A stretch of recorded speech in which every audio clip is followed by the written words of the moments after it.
Hello guys, how are you all? Welcome back to my channel. So, today we are gonna see, what if Naruto got female Omnitrix with femme aliens and harem? And subscribe if you enjoy the video. And also check the description. So let's begin the story.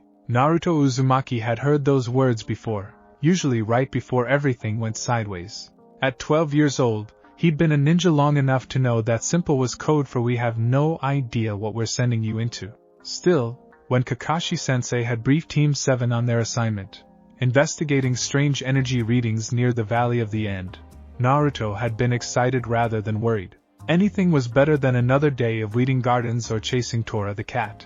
Now, as he dangled from a tree branch over a crater that definitely hadn't been there yesterday, Naruto was reconsidering his enthusiasm. This is so not simple, he muttered, trying to get a better look at what lay at the bottom of the smoking pit. Naruto! Get down from there before you fall! Sakura's voice carried up from the safer ground where she and Sasuke stood examining the perimeter. I'm fine, Sakura-chan. Naruto called back, inching further along the branch. The weird energy Kakashi had detected was stronger here. He could feel it tingling against his skin like static electricity before a lightning storm. Whatever had crashed here was still active. The branch creaked ominously. Naruto, seriously, Sakura started, but her warning came too late. The wood snapped with a sharp crack, and Naruto yelped as he tumbled into the crater, arms windmilling uselessly. He hit the slope side and rolled, picking up speed as he bounced and slid toward the bottom. Dirt filled his mouth, rocks battered his sides, and he was pretty sure he heard Sakura screaming his name. Or maybe that was just the ringing in his ears. He slammed to a stop against something smooth and metallic. For a moment, Naruto just lay there, groaning and taking inventory of his injuries. Nothing broken, though he'd definitely have bruises. That was good. Less good was the fact that he could hear Kakashi's lazy drawl already forming the lecture about recklessness and awareness of one's surroundings. Then he noticed what he'd crashed into. It looked like a pod, sleek and silver green, about the size of a large barrel, with strange symbols glowing along its surface. The metal was warm beneath his hands, and up close, that tingling sensation was almost overwhelming. The pod was partially buried in the crater floor, dirt and rocks scattered around it like it had hit with tremendous force. Whoa, Naruto breathed, pushing himself up to his knees. What are you? As if in answer, the symbols flared brighter. A seam appeared along the pod's surface, running in a perfect circle around what Naruto now realized was the top section. With a hiss of releasing pressure, the top began to lift. Guys! Naruto shouted up at the crater rim. You need to see this. He heard scrambling above, his teammates rushing to reach him, but his attention was fixed on the opening pod. Mist rolled out from inside, cool against the afternoon heat, and a soft green light emanated from within. Naruto leaned closer, squinting to see through the vapor. Something was rising from inside the pod. It was cylindrical, about the size and shape of a large thermos, floating upward on invisible currents.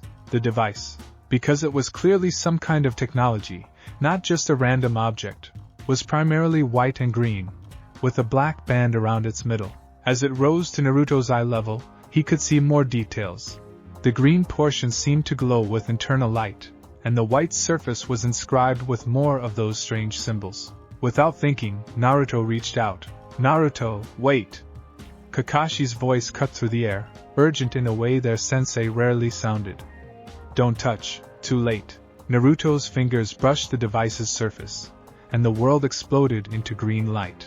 He felt rather than saw the device leap onto his left wrist, wrapping around it like a watch. There was a moment of pressure, not quite pain but definitely uncomfortable, and then a series of clicks as mechanisms locked into place. The light faded, and Naruto found himself staring at what was now definitely a watch attached to his arm. The watch face was circular and green, with a black hourglass symbol in the center. 4 green buttons or pods stuck out from the sides, and the whole thing had a weight to it that suggested it was far more complex than it appeared. When Naruto tried to pull it off, it wouldn't budge. He said intelligently. Guys? I think I messed up. Kakashi, Sasuke, and Sakura slid down into the crater in record time, surrounding Naruto with varying expressions of concern and exasperation. Kakashi immediately grabbed Naruto's wrist, examining the device with his visible eye narrowed in concentration. Can you feel any chakra drain? Kakashi asked. Any pain or discomfort? No, it just feels like a watch, I guess? Naruto tried again to remove it, pulling and twisting, but the device might as well have been fused to his skin. A really stuck watch. Idiot, Sasuke muttered, though he was leaning in to look as well. Only you would just grab mysterious alien technology. It's not. Wait, how do you know it's alien? Naruto demanded. Sasuke pointed at the pod. Because that's clearly a spacecraft, doh. What else would it be? A spacecraft? Sakura's eyes went wide. Like from space? Outer space? Is there another kind? Sasuke asked dryly. Before Sakura could punch him, a voice emanated from the watch. Feminine, melodic, and speaking perfect Japanese despite clearly not being human in origin. Omnitrix bioscan complete. DNA binding successful. Welcome, wielder. All four ninja jumped back, Kakashi's hand going to his kunai pouch. Naruto stared at his wrist in shock. Did the watch just talk? He asked. Affirmative, the voice responded. I am the Omnitrix integrated AI assistant. You may call me Azimuth, the designation given by my creator. I am here to guide you in the proper use of this device. Proper use? Kakashi's tone was sharp. What exactly is this device designed to do? There was a pause, as if the AI was considering how to answer. When it spoke again, there was something almost apologetic in its tone. The Omnitrix is the most powerful device in multiple galaxies. It allows the wielder to temporarily transform into other species, accessing their abilities and strengths. This particular unit contains DNA samples from 10 sentient species, all female variants to ensure biological compatibility with the primarily male wielder. Silence fell over the crater. I'm sorry, Sakura said slowly. Did you just say this watch turns Naruto into alien girls? Female members of various species, yes. The transformation is complete but temporary, lasting approximately 10 minutes per use before a recharge period is required. Naruto looked down at the watch, then up at his sensei, then back at the watch. A slow grin spread across his face. That is so cool. That is so dangerous, Kakashi corrected, though Naruto could see the interest in his visible eye. A device that rewrites the user's biology, even temporarily, could have serious consequences. We need to take this directly to the Hokage. I agree with Kakashi-sensei, Sakura said firmly. This is way beyond our level. The Hokage needs to know about this immediately. But Naruto was barely listening. He was focused on the watch, watching the way the green light pulsed gently. He could feel it now, a connection between the device and himself, like it was reading his heartbeat, his chakra, his very essence. The Omnitrix has already bonded to this wielder, the AI said. It cannot be removed except by the wielder's death or by specialized removal tools which do not exist on this planet. I apologize for the inconvenience, but the bonding process was automatic upon physical contact. Perfect, Sasuke said sarcastically. So Naruto's stuck with an alien device that we don't understand, can remove, and is supposedly the most powerful in multiple galaxies. What could possibly go wrong? Hey! Naruto protested. I can handle this. The watch chose me, right? That's gotta mean something. The Omnitrix does not choose wielders based on worthiness, the AI corrected gently. Selection is primarily determined by first physical contact.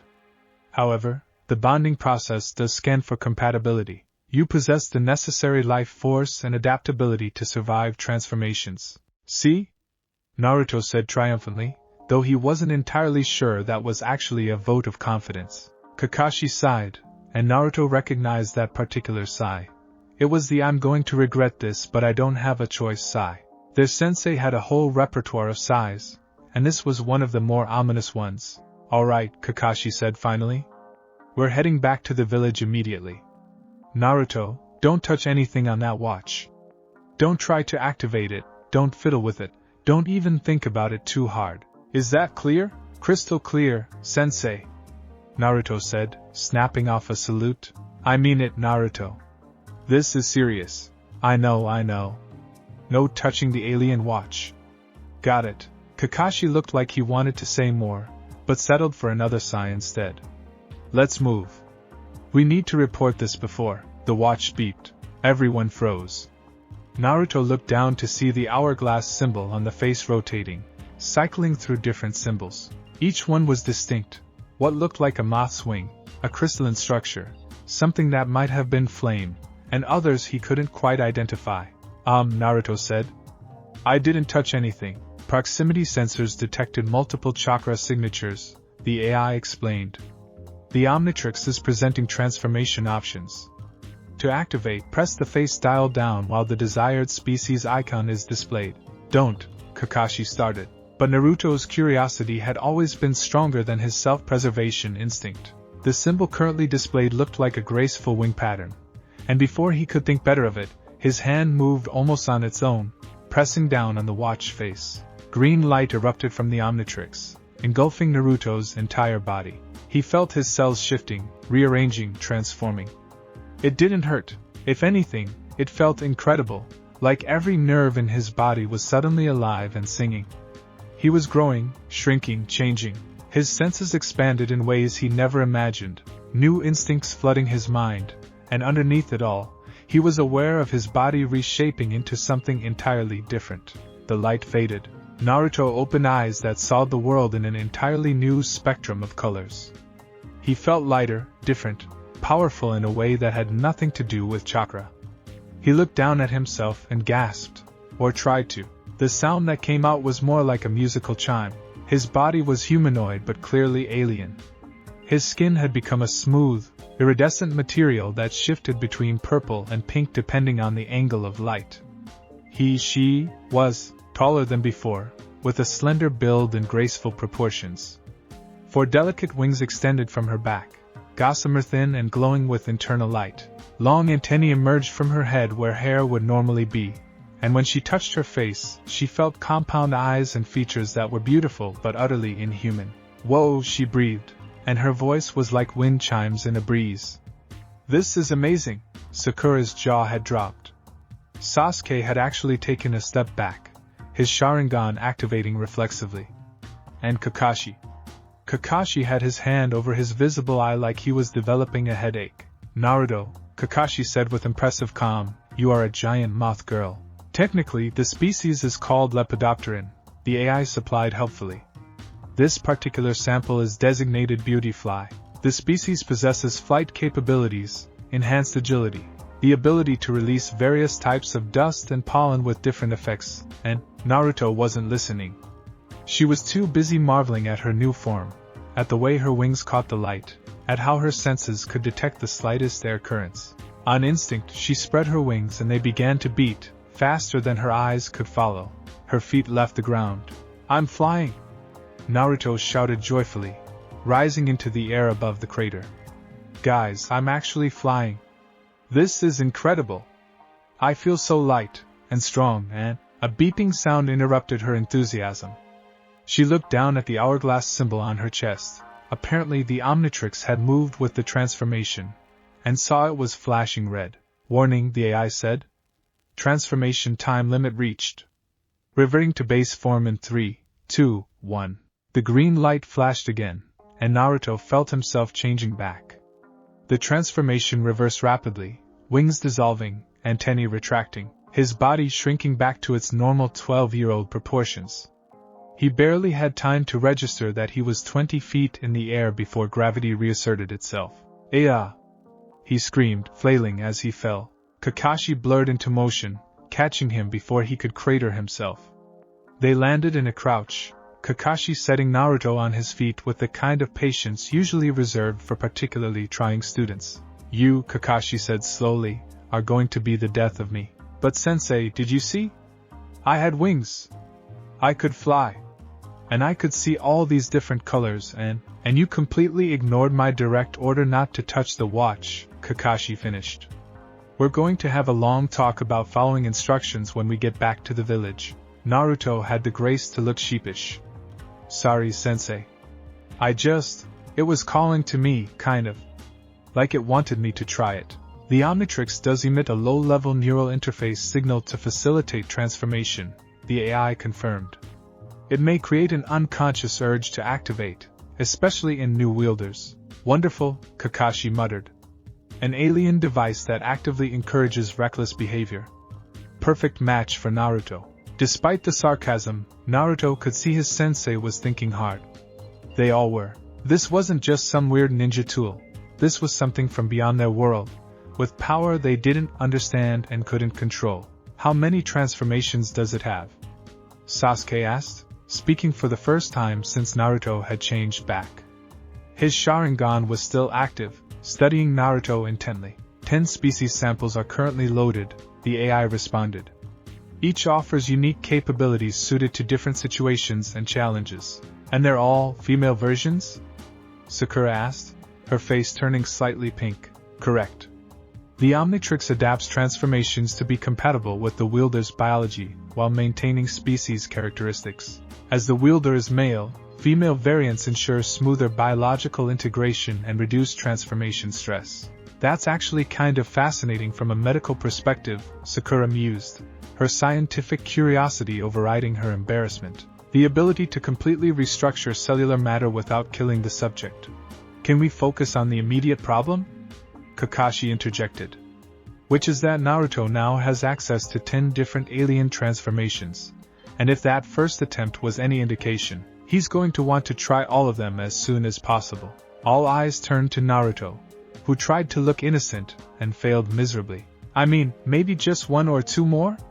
He suggested hopefully. For science? No, but sensei, we're going directly to the Hokage. And you're not transforming again until we understand what we're dealing with, Kakashi said firmly. The Omnitrix stays inactive until further notice. Understood? Naruto wanted to argue, but something in Kakashi's tone told him this wasn't negotiable. Yes, sensei, he said reluctantly. Good. Now let's. The sound of footsteps interrupted him. All 4 ninja immediately went on alert, hands moving to weapons. A figure appeared at the crater's rim, silhouetted against the sky. Well, a smooth voice said. What do we have here? The figure dropped into the crater, landing with practiced ease. As they moved into clearer light, Naruto recognized him, Mizuki, one of the academy instructors. But something was off.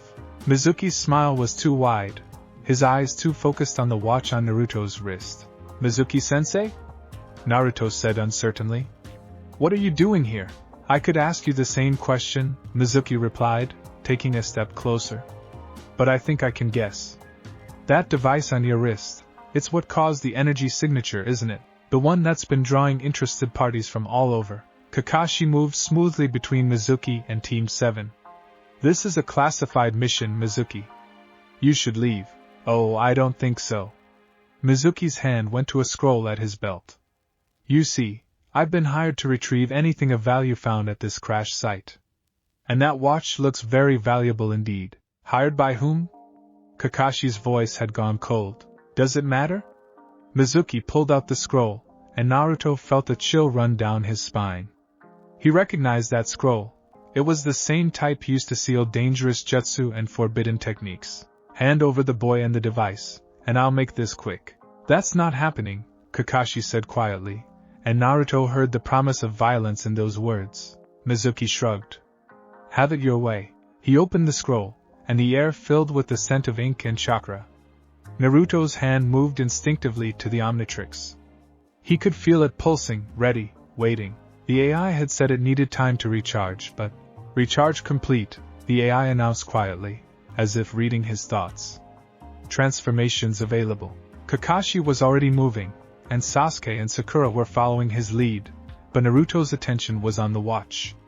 The hourglass symbol was cycling through transformations again, faster this time. He saw the moth wing, the crystal, the flame, and others, a cat-like silhouette, something that looked aquatic, a form shrouded in darkness. One symbol caught his eye. It looked like a four-armed figure wreathed in what might have been energy or flame.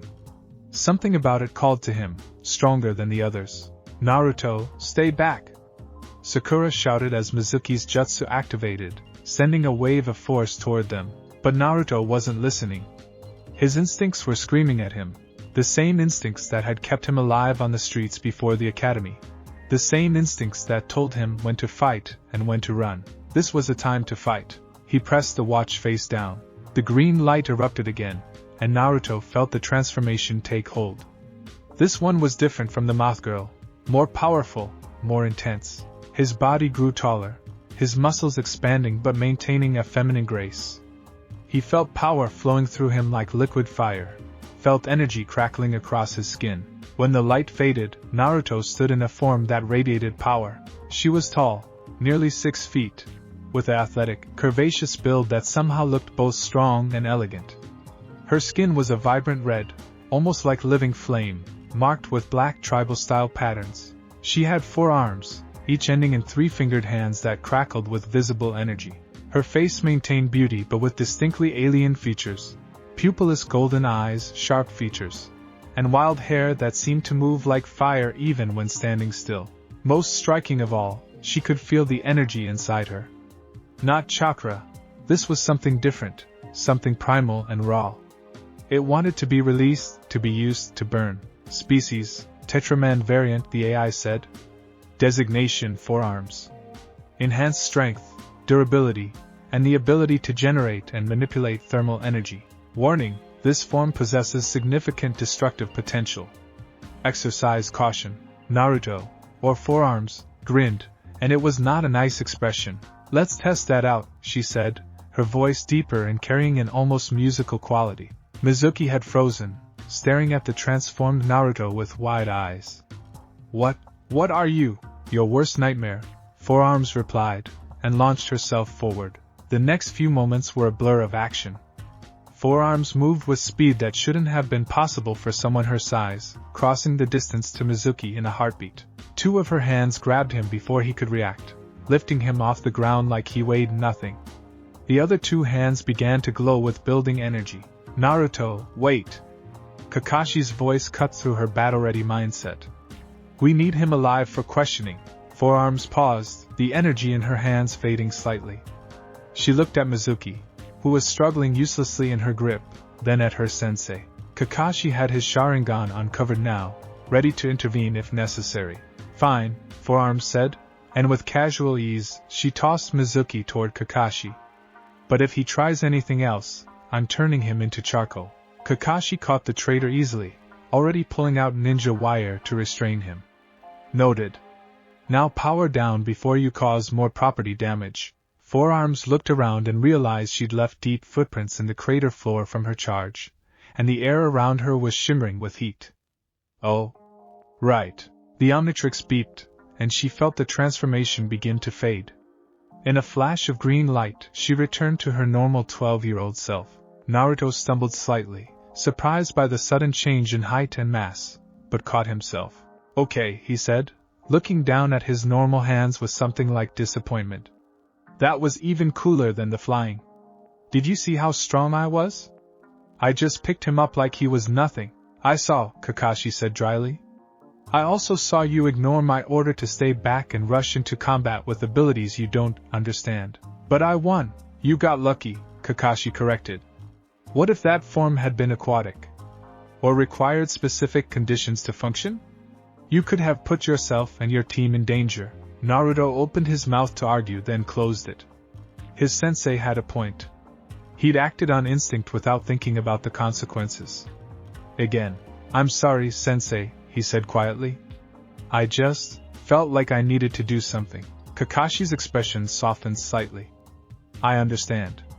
But these transformations are powerful, Naruto. You need to learn control before you can use them effectively. Promise me you'll be more careful. I promise, Naruto said, and meant it. A groan from Mizuki drew their attention.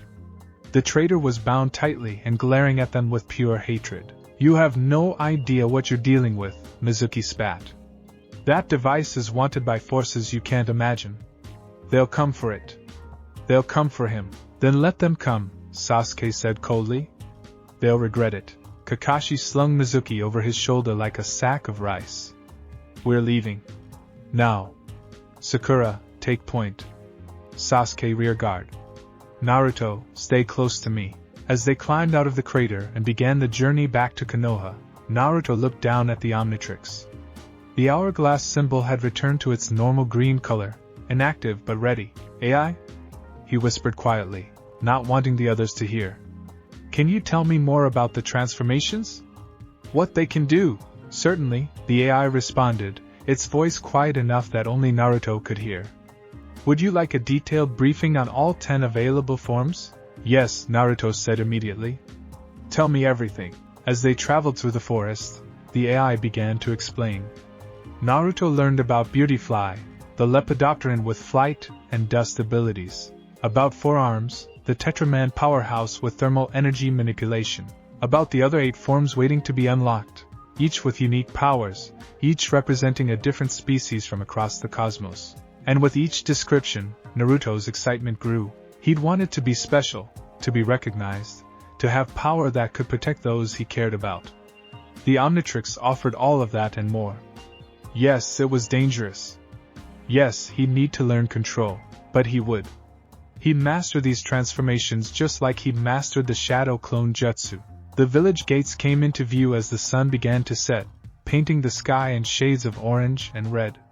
Naruto touched the watch on his wrist, feeling its steady pulse. His life had just changed forever. And somehow, he knew this was only the beginning. Naruto stood in the center of the room, very aware of all the eyes on him, or more specifically, on the device attached to his wrist. The third Hokage sat behind his desk, smoking his pipe with an expression of deep contemplation. Kakashi stood to one side, having just finished his report. Mizuki was conspicuously absent, having been taken to TI for interrogation the moment they'd arrived. Also present were several people Naruto hadn't expected to see, Iruka-sensei, who looked worried and kept glancing between Naruto and the Hokage. A tall woman with blonde hair and impressive assets, who Naruto didn't recognize but who carried herself like a fighter, and standing in the shadows near the window, an ANBU operative whose mask marked them as Cat. So, the Hokage said finally, breaking the tense silence. You've bonded with an alien artifact that cannot be removed and grants you the power to transform into 10 different species. Is that the correct assessment? Yes, Hokage-sama, Naruto said, trying to stand at attention and failing to hide his nervousness. And this artifact is supposedly the most powerful device in multiple galaxies. That's what the AI said, yes? The Hokage took a long pull from his pipe. I see. And you tested it how many times before arriving here? Twice, Kakashi interjected. Once accidentally. Once during combat with Mizuki. I'd hardly call what happened combat, the blonde woman said, speaking for the first time. Her voice was confident, almost amused. From Kakashi's report, the boy picked Mizuki up like a training dummy. He's stronger than he looks in those forms, Tsunade, the Hokage said. Naruto's eyes widened. Tsunade? As in Tsunade of the Sannin? What was she doing here? As if reading his thoughts, Tsunade smiled at him. I was visiting Sensei when you arrived. Lucky timing. I have some medical expertise that might prove useful in examining that device. The Omnitrix is not a medical device, the AI said, making everyone in the room jump except Naruto. However, it does incorporate advanced biological scanning and modification technology. I am willing to share non-classified information with qualified personnel. It talks, Iruka said faintly. The watch talks. I am an artificial intelligence designed to assist the Omnitrix wielder, the AI explained patiently.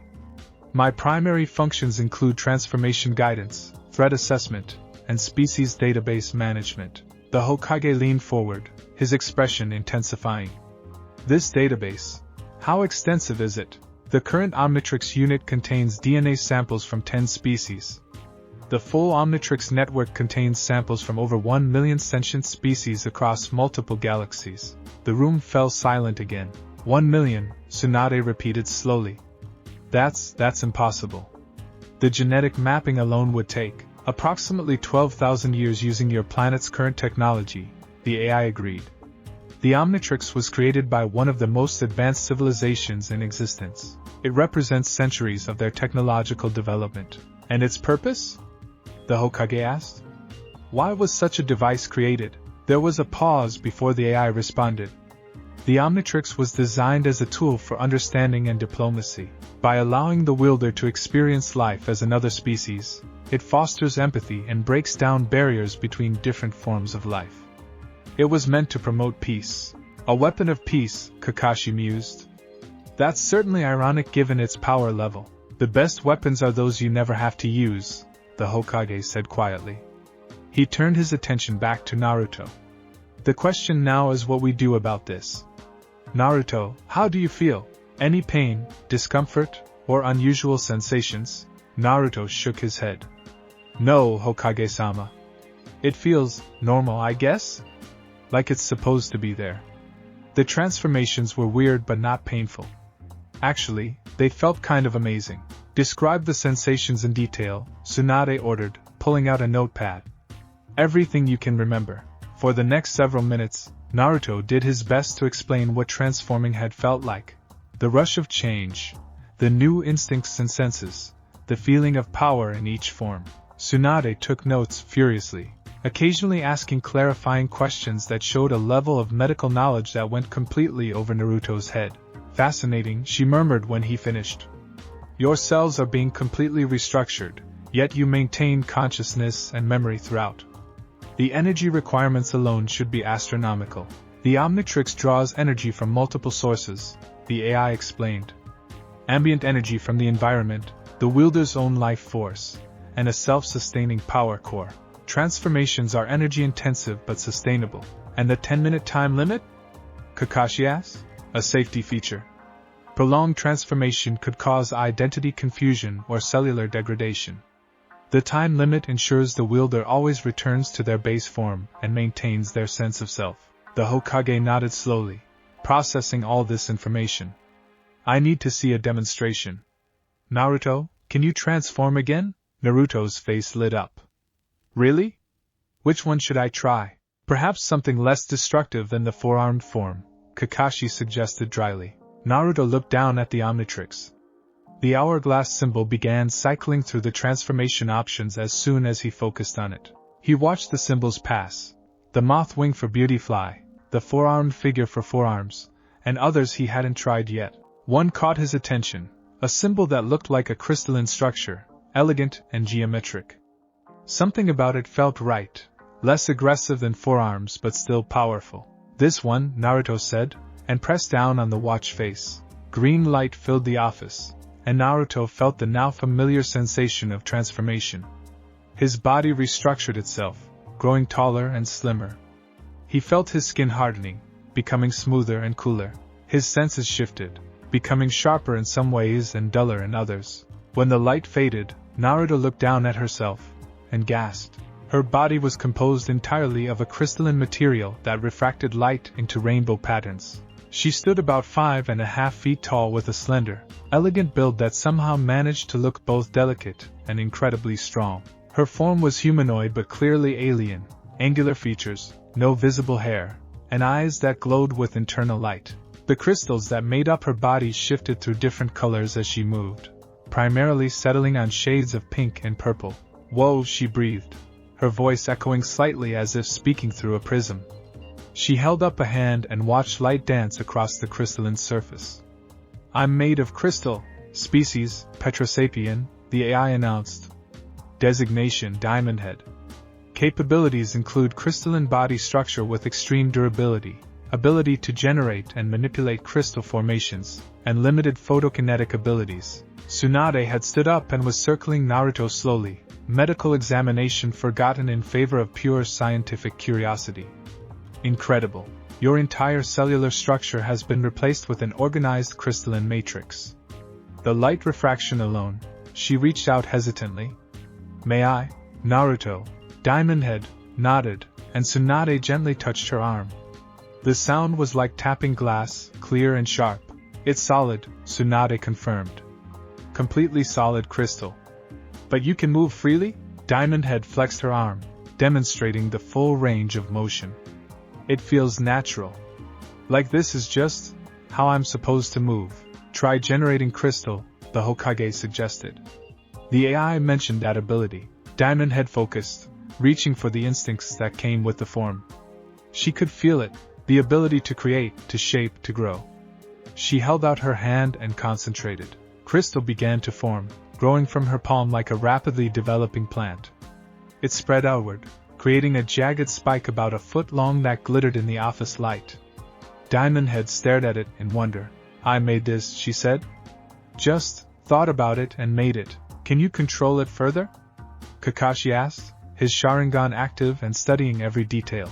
Diamond Head concentrated again, and the crystal spike began to reshape itself, smoothing out into a blade, then morphing into a sphere, then finally settling into a perfect replica of a kunai. She'd never been good at weapon handling in the academy, but with these instincts, shaping the crystal felt as natural as breathing. This is amazing, she said, making the crystal kunai dissolve back into her hand. I feel so different, but also still like me, you know? Like I'm Naruto, but also Diamond Head at the same time. The Omnitrix maintains the wielder's consciousness and personality across transformations, the AI confirmed.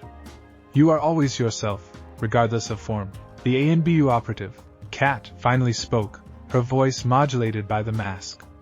What about combat applications? Kakashi's report mentioned thermal energy manipulation with the four-armed form. What can this form do in battle? Diamond Head grinned, and the expression looked strange on her crystalline features. Want me to show you? In the training ground, the Hokage said quickly, before anyone could agree to demonstrating inside his office. After you transform back and we've discussed security measures. As if on cue, the Omnitrix beeped its warning. Diamond Head felt the transformation beginning to reverse, and moments later, Naruto stood in his normal form again, slightly disappointed to be back to his regular 12-year-old self. The recharge period is approximately 5 minutes between transformations, the AI said. Shorter periods are possible in emergency situations, but extended use without proper recharge can strain both the device and the wielder. The Hokage nodded thoughtfully. Naruto, what you've bonded with is both a great power and a great responsibility. There are forces, both in our world and apparently beyond it, that would seek to take this device from you. Mizuki was only the first. Naruto's expression turned serious. I understand, Hokage-sama. I'll protect it. More than that, I need you to learn to use it properly. These transformations could be incredible assets for the village, but only if you master them. The Hokage looked at Kakashi. I'm assigning additional training time for Team 7. Kakashi, work with Naruto on understanding and controlling each transformation. Understood, Hokage-sama, Kakashi said. Tsunade, I'd like you to remain in the village for a while longer. Your medical expertise will be invaluable in monitoring Naruto's health during this process. Tsunade looked like she wanted to refuse. Naruto had heard the rumors about her gambling debts and her tendency to avoid the village, but her curiosity clearly won out. Fine, but I want full access to study that device. Within reason, the Hokage agreed. He turned to the ANBU operative. Kat, assign a rotation to watch Naruto. Subtle surveillance only. I don't want him feeling like a prisoner, but if anyone makes a move to take the Omnitrix, I want to know immediately. Hi, Hokage-sama. And Naruto? The Hokage's expression softened slightly. I know you're excited about these new abilities. But remember, you're still a genin, still learning. Don't let this power go to your head. Continue your training, follow your sensei's orders, and most importantly, don't transform in public unless absolutely necessary. We need to keep this quiet as long as possible. Yes, Hokage-sama, Naruto said, trying not to show his disappointment at that last order. He'd been imagining showing off his transformations to everyone, proving he was special. As if reading his thoughts, Irika spoke up. Naruto, I know you want to show people what you can do. But the Hokage's right. If word gets out about this, you'll become a target. Not just for enemy ninja, but for people who'd use you or hurt you to get that device. I know, Naruto said quietly. I just, for once, I wanted to be the one with the cool ability that everyone talks about. You will be, Tsunade said surprisingly. But on your terms, when you're ready, master these transformations, learn to use them effectively, and when the time comes, you'll show everyone exactly what you can do. Trust me, kid, I know a thing or two about making an impression. Naruto looked up at her and saw something in her expression. Understanding, maybe, or recognition. Like she knew what it felt like to want to prove yourself. Okay, he said. I'll wait. I'll train. But when I do show them, you'll blow their minds, Kakashi finished, and there was actual warmth in his voice. Now come on. Let's get you home before Sakura and Sasuke start spreading rumors about what happened in here. The next morning, Naruto reported to Training Ground 3 to find his entire team already there, and they weren't alone. Sakura and Sasuke stood to one side, and with them were Ino, Shikamaru, and Choji from Team 10, as well as Kiba, Shino, and Hinata from Team 8. Naruto said eloquently. What's everyone doing here? Kakashi-sensei called a joint training session, Sakura explained. She looked at Naruto with an expression he couldn't quite read, curiosity mixed with something else. He said you had something to show us. The Hokage approved limited disclosure to your peer group, Kakashi said, appearing in his usual puff of smoke. They're going to find out eventually, and it's better they hear it from us in a controlled environment. So what's the big secret? Kiba demanded, Akamaru yipping from his position on Kiba's head. Did Naruto finally learn a jutsu that doesn't blow up in his face? Hey! Naruto protested. Actually, Kakashi said mildly, he's learned 10. Or rather, gained access to 10. Naruto, if you would? All eyes turned to Naruto, and he felt a flutter of nervousness. This was it, his chance to show his peers what he could do. He took a breath and activated the Omnitrix. The hourglass symbol began cycling. Naruto thought about which form to choose. Beautyfly would be impressive but maybe too alien. Forearms was powerful but might be intimidating. Diamond Head felt right, strong but not aggressive, impressive without being scary. He pressed down when the crystal symbol appeared. The green light made several of the other genin gasp and step back. Naruto felt the transformation take hold, felt himself becoming Diamond Head once again. When the light faded, he stood in his crystalline form, colors dancing across her surface. Hi guys, Diamond Head said, her voice echoing slightly. So, surprise? The silence stretched for several heartbeats. Then Ino shrieked. Naruto? You're a girl? A crystal girl? Technically a genderless crystalline life form, the AI said helpfully. Though the form does possess feminine characteristics for biological compatibility. It talks too. Ino's voice had gone up an octave. Troublesome, Shikamaru muttered, but his eyes were sharp as he studied Diamond Head. That's not a jutsu. The energy signature is all wrong, because it's alien technology, Sasuke said quietly. His Sharingan was active, and he was staring at Diamond Head with intense focus. Some kind of transformation device. The Omnitrix, Diamond Head confirmed, holding up her wrist to show where the device had integrated into her crystalline form. It lets me turn into different alien species. This is Diamond Head, one of 10 forms. T10? Hinata's soft voice barely carried across the training ground. She was looking at Diamond Head with wide eyes, her face flushed.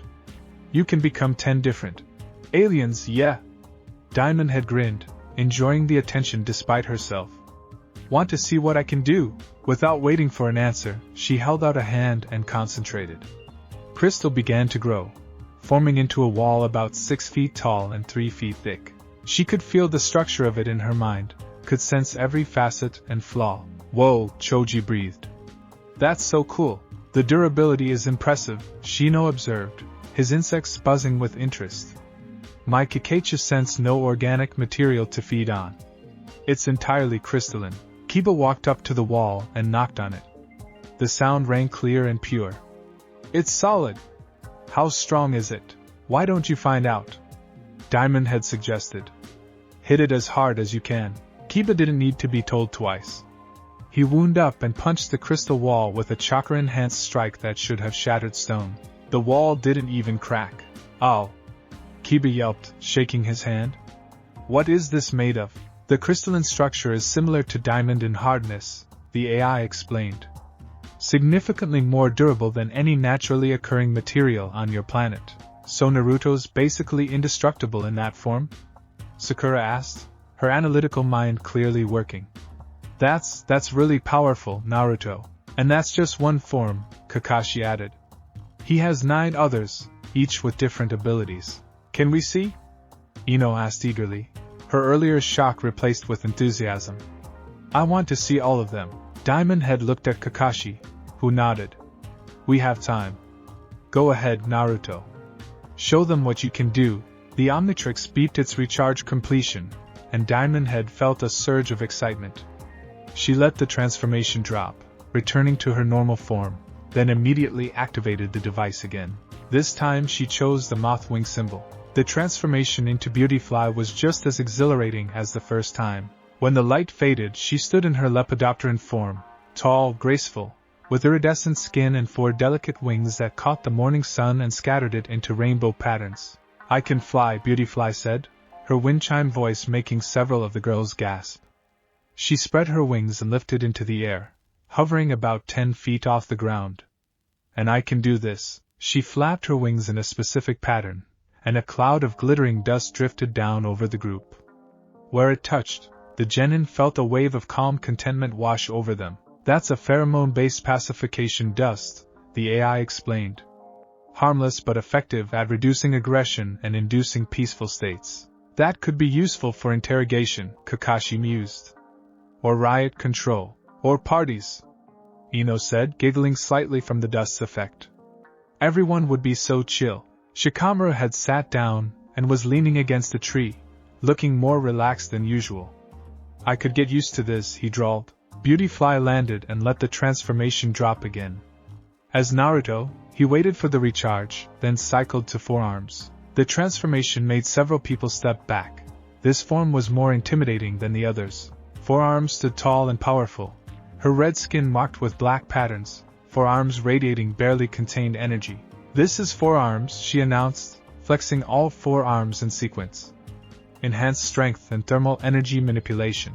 To demonstrate, she walked over to a large boulder at the edge of the training ground, one that probably weighed several tons.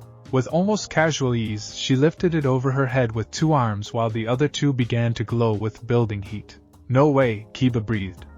"There's no way you can lift that." 4 arms grinned and hurled the boulder into the air. As it reached the peak of its arc, she thrust her lower 2 arms forward, and beams of thermal energy lanced out, striking the boulder and causing it to shatter into smaller pieces that rained down harmlessly. The other genin stared in shock. "That's impossible," Sasuke said flatly. "No genin has that kind of strength." "No human genin," 4 arms corrected. "But I'm not human right now. I'm a Tetramand, and we're pretty much built for combat." She let the transformation drop and continued cycling through the forms, showing them one after another. Ripjaws, an aquatic form with a shark-like appearance, powerful jaws, and the ability to breathe underwater. The form was uncomfortable in air, so Naruto kept it brief, but everyone was impressed by the retractable teeth and natural armor. Wildmutt, a quadrupedal form with no eyes but incredible sensory capabilities. As Wildmutt, Naruto could see through a combination of enhanced hearing, smell, and echolocation. The form was orange and white with gill-like sensory organs on its neck, and moved with predatory grace. Ghost Freak, a form that made several people gasp in fear. The ectoneurite form was ghostly and unsettling, with gray skin, a movable eye track on her chest, and the ability to become intangible and invisible. Hinata actually hid behind Kiba when Ghost Freak phased through a tree. Upgrade, a liquid metal form that could merge with technology. The galvanic mechamorph was black with green circuit-like patterns, and when Naruto demonstrated by merging with a training dummy, reforming it into a basic robot, Shikamaru sat up with sudden interest. XLR8, a velociraptor-like form built for speed. With blue skin, a white marking, and a visor-like face, XLR8 could move at velocities that made her nearly invisible. She ran circles around the entire group faster than anyone could track. Stinkfly, another flying form, but more insected than Beautyfly. With 4 eye stalks, pincer-like appendages, and the ability to spray various substances from her tail, Stinkfly was versatile if somewhat less elegant than the lepidopteran form. Heat Blast, a pyrokinetic form made of living magma. The Pyronite stood wreathed in flames, capable of generating and manipulating fire with incredible precision. Naruto was careful with this one, not wanting to start a forest fire, but the display of creating a fireball and then shaping it into different forms impressed everyone. By the time Naruto finished demonstrating all 10 forms, he was exhausted but exhilarated. The other genin looked stunned, except for Shikamaru, who looked thoughtful, and Sasuke, whose Sharingan had remained active throughout. "That's..." Sakura started then shook her head. "Naruto, that's incredible. You have access to 10 completely different fighting styles, 10 different ability sets. Do you understand how valuable that is? It's troublesome is what it is, Shikamaru said, but there was respect in his voice. Think about it. Naruto can now handle water environments, aerial combat, stealth missions, direct assault, tech infiltration, and probably a dozen other scenarios we haven't thought of. He's basically a one-man team, one-woman team, Ino corrected with a giggle. Since all the forms are girls. That's so weird. Biological compatibility, the AI repeated patiently. I think it's cool, Hinata said quietly, then blushed when everyone looked at her. I mean, Naruto-kun can be whoever he needs to be to protect people. That's really admirable. Naruto felt his cheeks heat up at the compliment, especially coming from Hinata. It is impressive, Sasuke admitted grudgingly. But it's also a crutch. You're relying on the watch's power instead of developing your own skills. Sasuke, Sakura started, but Naruto held up a hand. No, he's right, Naruto said. The Omnitrix is powerful, but I can't just rely on it.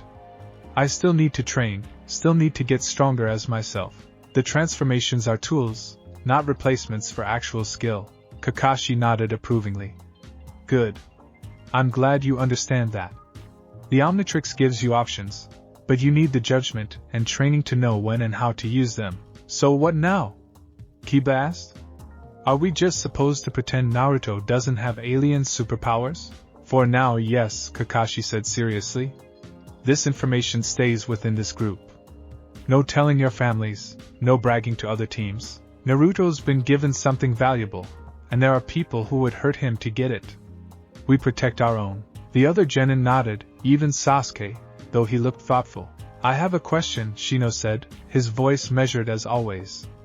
The AI mentioned this as one unit from a larger network. Does that mean there are others? The Omnitrix network is extensive, the AI confirmed. However, individual units are rare and highly protected. The likelihood of encountering another unit on this planet is negligible, but not impossible, Shikamaru noted. Great. So we might have to deal with other people running around with these things. One problem at a time, Kakashi said. For now, let's focus on training. Naruto, I want you to spend at least an hour a day in each transformation, getting used to the different forms and abilities. The rest of you, I want you to train with him, learn how to fight alongside each form, how to complement their abilities with your own. Wait, really? Naruto asked, excitement building again. We're going to train together? Teamwork makes everyone stronger, Kakashi said. And if you're going to use these forms in the field, you need to know how to coordinate with other ninja. So yes, joint training sessions starting today. The other genin looked at each other, and Naruto could see the mix of emotions, curiosity, excitement, maybe a little jealousy from some. But overall, there was acceptance. All right. Kiba pumped his fist. I want to spar with that four-armed form. Think you can keep up with me and Akamaru? I know I can, Naruto shot back with a grin. I'd like to study the crystal form, Sakura said. The medical applications alone, if we could replicate that durability for armor or shields. And I want to test the upgrade form with some of my tools, Shikamaru added. See what kind of synergy we can create. As the groups began to break off into training pairs, Hinata approached Naruto hesitantly. And Naruto-kun? She said softly. I was wondering, could you show me the flying forms again? I've always wanted to know what it feels like to fly. Naruto smiled at her. Sure, Hinata. Actually, with Beauty Fly, I might be able to carry you while flying. Want to try? Hinata's face turned bright red, but she nodded. As Naruto activated the Omnitrix and transformed into Beauty Fly once more, he felt a sense of rightness settle over him. Yes, the device was powerful. Yes, it was dangerous, but it was also an opportunity to grow stronger, to protect people, to finally become the ninja he'd always dreamed of being. And with his friends training alongside him, supporting him, maybe he could actually master this incredible gift. Beauty Fly spread her wings and lifted into the air, Hinata held carefully in her arms. The other girl's face was a mixture of terror and joy as they rose above the training ground, the wind rushing past them. This is amazing! Hinata breathed, her nervousness forgotten in the wonder of flight. Below them, The other genin were already pairing off, preparing for a training session unlike any they'd had before. Naruto could see Kakashi watching with his visible eye crinkled in what might have been a smile. His life had changed. He'd been given power beyond anything he'd imagined. Now he just had to prove he was worthy of it. The training sessions with the other genin teams had become a regular occurrence, much to the confusion of their respective jonin senseis. Kurenai and Asuma had initially been skeptical about joint training until Kakashi had brought them into the loop, under strict orders from the Hokage. Their reactions had been predictable: shock, concern, and then grudging acceptance of the situation. Now, Naruto found himself in Training Ground 44, the Forest of Death, with Teams 7, 8, and 10, working on what Kakashi called practical application scenarios. The objective is simple, Kakashi explained from his perch on a tree branch.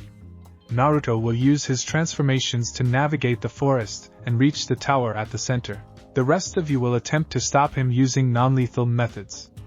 This tests both Naruto's ability to choose appropriate forms and your ability to work together against an unpredictable opponent. Sounds easy enough, Kiba said with a grin, Akamaru barking in agreement. No offense, Naruto, but we've seen all your forms now. We know what they can do. Knowing and countering are different things, Shino observed quietly. Naruto's adaptability and transformation provides significant tactical advantages, which is why you'll be working in teams, Kurenai added. She stood alongside Kakashi and Asuma, the three jonin forming a triangle around the training area. Team 8 will focus on tracking and pursuit. Team 10 will handle strategic interception. Team 7 minus Naruto will provide direct engagement. Sasuke activated his Sharingan, studying Naruto intently. How long does he have to reach the tower? 2 hours, Asuma said, lighting a cigarette. Plenty of time if he chooses his transformations wisely. Not enough time if he makes poor decisions. Naruto grinned, his hand going to the Omnitrix. You guys are going to have to work really hard to catch me. I've been practicing. We'll see about that, Sakura said, cracking her knuckles.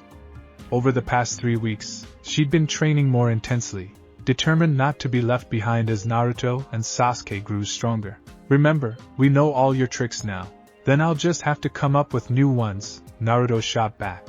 Kakashi held up a hand. Positions, everyone. Naruto, you have a 5-minute head start. Use it wisely. He pulled out a stopwatch. Ready, and go! Naruto immediately slammed his hand down on the Omnitrix. The familiar green light flashed, and when it faded, XLR8 stood in his place. The velociraptor-like speedster form that had become one of his favorites for quick escapes. See you at the tower! XLR8's higher-pitched voice called out, and then she was gone, moving so fast she was barely a blue blur between the trees. Damn it! Kiba swore. She's already way ahead. Patience, Kurenai said calmly. She can't maintain that speed indefinitely. Hinata, activate your Byakugan. Track her movements. Hinata's eyes shifted to their clan's signature style. Byakugan. She scanned the forest, her vision piercing through trees and obstacles. She's incredibly fast. Already half a mile away and still accelerating. Shikamaru? Asuma looked at his student. The lazy genius was already thinking, his fingers forming his clan's meditation pose. She'll have to transform eventually. The time limit is 10 minutes per form. If we can predict which direction she'll take and set up an ambush, I can track her scent even at that speed, Kiba insisted. Come on, Akamaru. Wait, Sasuke said sharply. If we all chase blindly, we'll just tire ourselves out. Shikamaru's right. We need to think strategically. XLR8 raced through the forest of death, her incredible speed making the massive trees blur into green streaks. This form was exhilarating, every movement precise, every turn calculated by instincts that could process information faster than thought. She could see individual leaves falling, count the beats of a bird's wings, and still have time to dodge around obstacles. But the Omnitrix beeped its warning, and XLR8 knew she'd have to change tactics soon. She slowed, coming to a stop in a small clearing, and let the transformation drop. As Naruto again, he quickly assessed his surroundings. He was maybe a third of the way to the tower, which meant he'd made good progress but still had a long way to go. Okay, he muttered to himself. XLR8 got me distance, but now I need something else. They'll be expecting me to keep running, so maybe. He activated the Omnitrix again, cycling through the options. Stinkfly could give him aerial advantage, but Kiba could probably track his scent even in the air. Diamond Head would make him nearly invulnerable, but slow. Ghost Freak could go invisible, but Hinata's Byakugan might be able to see through it.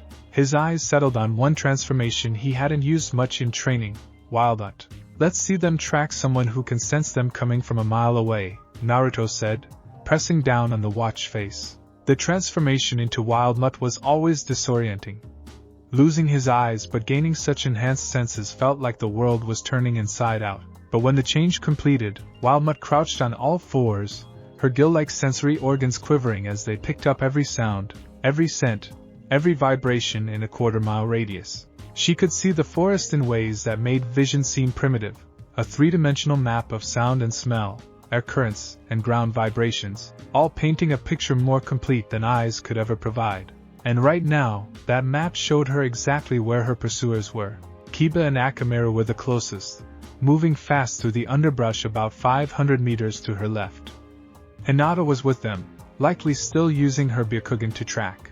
Further back, she could sense Shikamaru, Choji, and Ino moving in a different pattern, trying to cut her off from the tower's direction. And somewhere above, moving through the trees with practiced silence, were Sasuke and Sakura. They were coordinating, which meant they had a plan. Wildnut grinned, or would have, if her face had worked that way. Instead, she released a low growl of anticipation and bounded off in a direction none of them were covering, using her sensory abilities to navigate through the densest parts of the forest where even Hinata's Byakugan would have trouble tracking through all the obstacles. I lost her, Hinata called out, frustration clear in her voice. She went into the thick forest, and there's too much interference. Trees, animals, insects. I can't pinpoint her location. She transformed again, Sasuke said, landing on a branch near Team 8. Probably into something that can navigate blind or has better sensory capabilities than we anticipated. Wildnut, Sakura realized. That form doesn't have eyes, but it can sense everything around it. She'd be able to detect us before we could get close. Troublesome, came Shikamaru's voice from the radio headset they'd been given for this exercise. If she can sense us coming, standard pursuit won't work. We need to either force her into a specific area or hit her with something she can't sense in advance. Like what? Ino's voice crackled through the headset. There was a pause, then Shikamaru spoke again. Sakura, you've been studying medical jutsu with Tsunade-sama, right? Do you know anything that could create a widespread effect? Something that doesn't require direct targeting? Maybe? Sakura thought quickly. I've been learning about chakra scalpels and pressure points, but nothing with area coverage. What about the chakra disruption tags we used in last week's training? Sasuke suggested. If we could blanket an area with them, they'd interfere with her sensory abilities, Shino finished. My Kikaichu could spread them in a wide pattern. But we need to know where she'll be. Leave that to me, Shikamaru said. I've been watching the pattern. She's avoiding us but still heading generally toward the tower. There's a ravine about a kilometer ahead. Only 3 ways across it. If we can cover all 3 crossing points, we could force her to either cross where we're waiting or waste time going around, Sasuke concluded. Good thinking. Alright, everyone listen up, Kurenai's voice cut in on the radio. We're supervising, not helping, but I'll say this, you're thinking like a team. Keep it up. Wildnut sensed the trap before she saw it. The vibrations in the air had changed, becoming more purposeful. There were deliberate patterns of movement ahead, coordinated positions. And there, a cluster of foreign scents, not quite natural, paper tags with chakra infused in them. They'd set up an ambush at the ravine. Wildnut slowed, circling wide to approach from an unexpected angle. Her senses mapped out the entire setup. Shino's Kikaichu were dispersed in a cloud pattern around all 3 crossing points. A fallen log, a series of stones, and a narrow section where the ravine walls came close together. Each crossing had those chakra disruption tags hidden nearby. Sasuke and Sakura were positioned at the log crossing, hidden but ready. Kiba and Hinata covered the stones. Shikamaru, Ino, and Choji had the narrow crossing. They'd done good work. Against most opponents, this would be nearly impossible to avoid. But they'd made one assumption that Wildmutt could exploit. They'd assumed she needed to cross at all. Wildmutt backed up, getting a running start. Her powerful legs coiled, and she launched herself at the ravine edge. At the last second, the Omnitrix beeped its warning. Perfect timing. Green light flashed mid-leap, and Wildmutt transformed. When the light faded, Stinkfly's insect form was airborne, her forewings buzzing as she sailed across the ravine well above any of the prepared positions. "No way!" Kiba's shout echoed up from below. She transformed mid-jump. Stinkfly would have laughed if her alien physiology had allowed for it. Instead, she just flew higher, putting distance between herself and the ambush. The tower was visible now, rising above the forest canopy about half a kilometer away. But even as she flew, Stinkfly's enhanced vision picked up movement.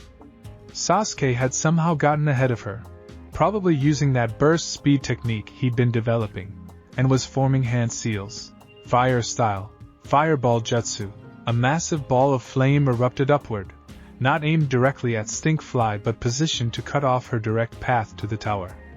The heat was intense even from a distance. Stinkfly banked hard, using her superior maneuverability to dodge, but the delay gave the others time to catch up. Sakura appeared on a tree branch below, having clearly been thrown there by someone, and she was holding something in her hands. "Sorry, Naruto," Sakura called out. Explosive tags. She threw them upward in a spread pattern, and Stinkfly had to dodge frantically as they detonated around her. None hit directly, but the shockwaves disrupted her flight, sending her tumbling. The Omnitrix beeped again. Time was up. Stinkfly transformed back to Naruto midair, and he found himself falling toward the forest canopy with no way to stop his momentum. Oh crap, oh crap, oh crap. He activated the Omnitrix desperately, slamming his hand down on the first symbol that appeared. Green light flashed, and suddenly Naruto wasn't falling. He was floating. Ghost Freak's intangible form passed harmlessly through the tree branches, descending at a controlled pace until she touched down on the forest floor. "That was close," Ghost Freak muttered in her eerie, echoing voice. "Too close," came a voice from above. Sasuke landed nearby, Sharingan active. "But you're on the ground now, which means you're in range." Hinata appeared to Ghost Freak's left, Byakugan active. "I can see you now, even when you're invisible. Your chakra signature is distinct from the environment." And from the right came Kiba and Akamaru, both in their Fang over Fang rotation, cutting off escape routes. Ghost Freak looked around at the encircling genin and realized they'd adapted. After 3 weeks of training together, they'd learned her patterns, her preferences, her tells. "Impressive," Ghost Freak said, and meant it. "But you forgot one thing." "What's that?" Sasuke asked, cautious. Ghost Freak's eye moved to her chest, looking down at herself. Ghosts don't play by normal rules. She dropped through the ground, becoming intangible and sinking into the earth itself. The shocked exclamations above her faded as she descended, moving through soil and stone like they were water.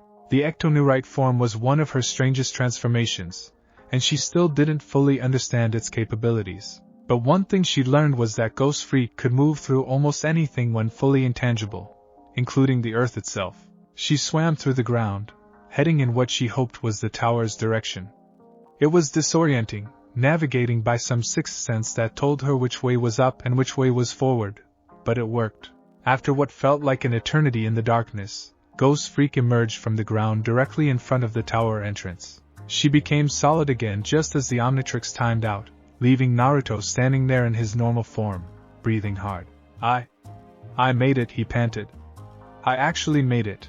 Impressive." Kakashi's voice made him jump. The Jonin was sitting on the tower steps, his ever-present book in hand.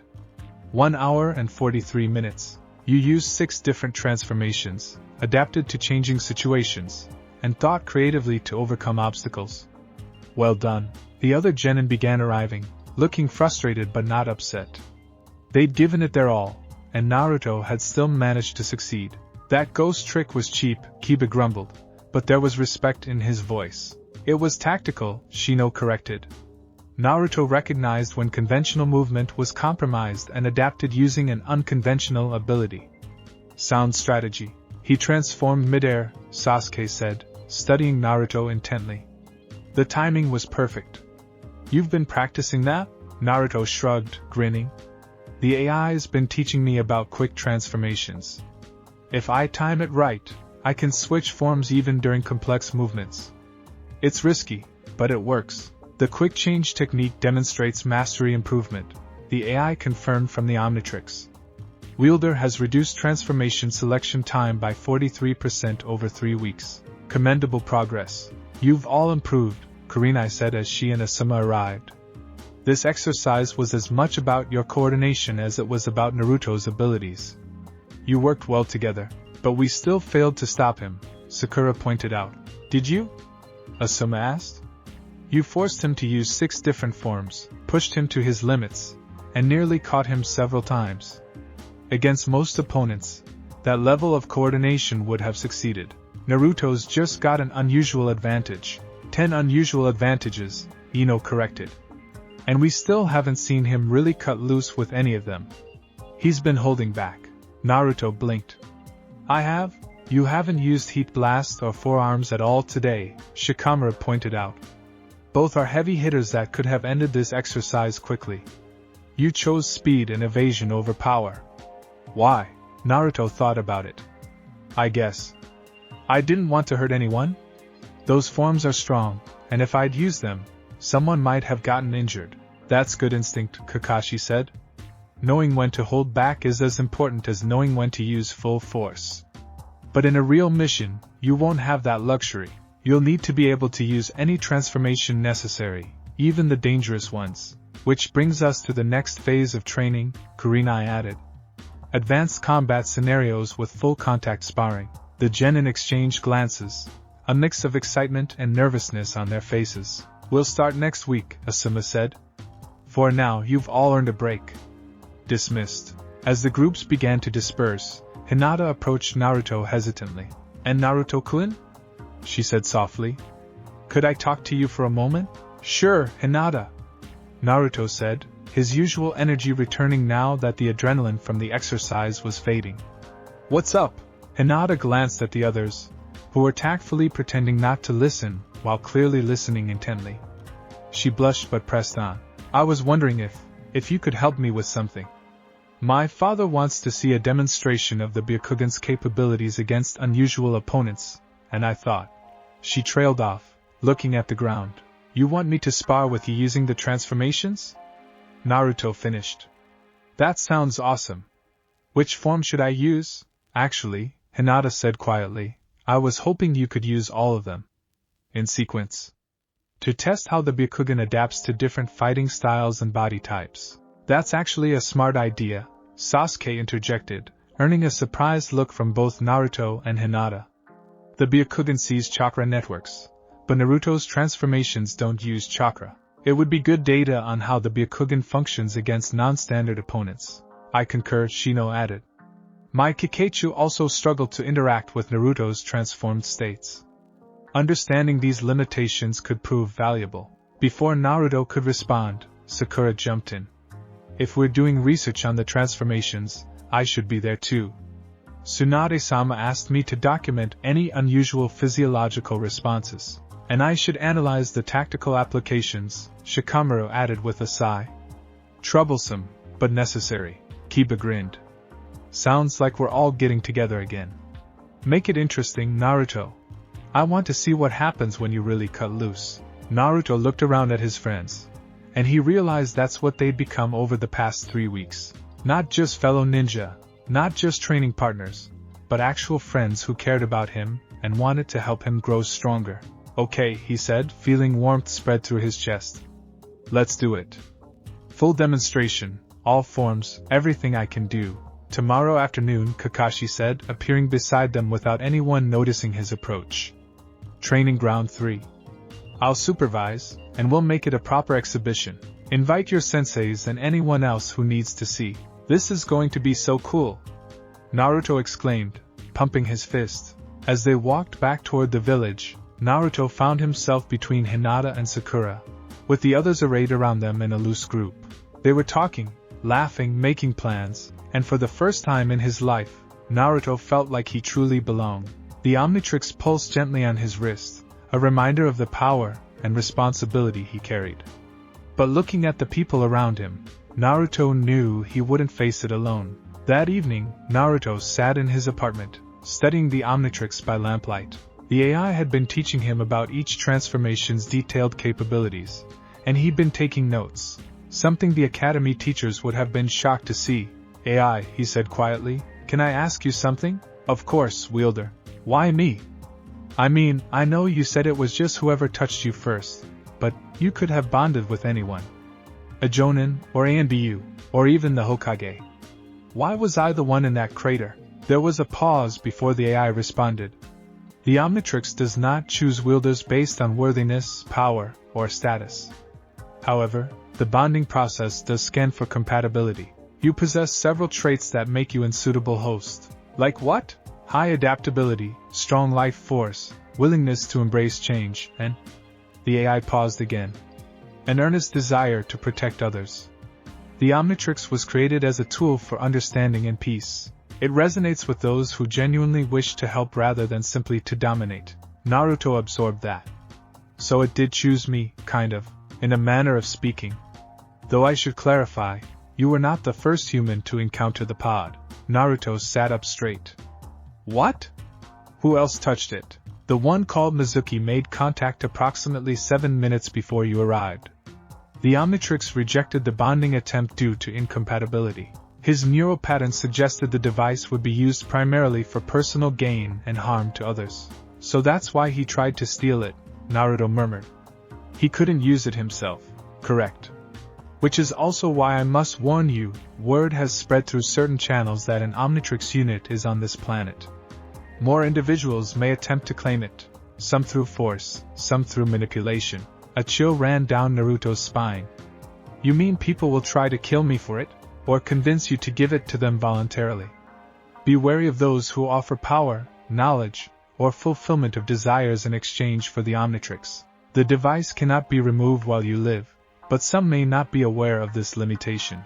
Naruto looked down at the watch, feeling the weight of responsibility settling more heavily on his shoulders. I won't let anyone take it. This is mine, and I'm going to use it to protect people. That's a promise, a commendable vow. I will assist you in fulfilling it to the best of my capabilities. As Naruto prepared for bed, his mind was already racing with thoughts of tomorrow's demonstration. He'd show everyone what he could do, prove that he was worthy of this power. But in the back of his mind, the AI's warning echoed. More people would come for the Omnitrix. And not all of them would be as straightforward as Mizuki. Naruto would need to be ready. In addition to Teams 7, 8, and 10 with their senseis, there were several others present. Tsunade had arrived with her assistant Shizen, both carrying medical equipment and notebooks. Hayashi Hyuga stood off to one side, his stern expression giving nothing away as he observed the gathering. Even a few ANBU operatives were visible in the trees, Cat among them, though Naruto suspected more were hidden nearby. And standing near the Hokage himself was someone Naruto recognized with a mixture of awe and nervousness. Jiraiya of the Sannin, the legendary ninja whose tales Naruto had heard countless times at the academy. Why are all these people here?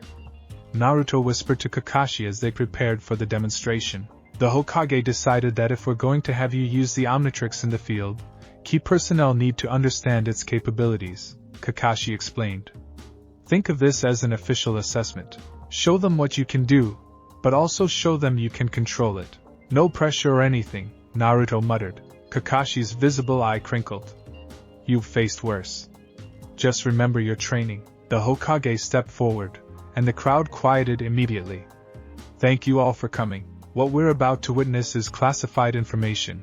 By order of the Hokage's office, nothing discussed or demonstrated here leaves this training ground without explicit permission.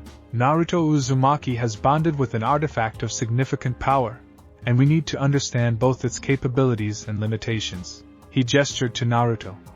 Proceed when ready. Naruto took a deep breath and stepped into the center of the training ground. All eyes were on him, and he felt the familiar flutter of nervousness in his stomach.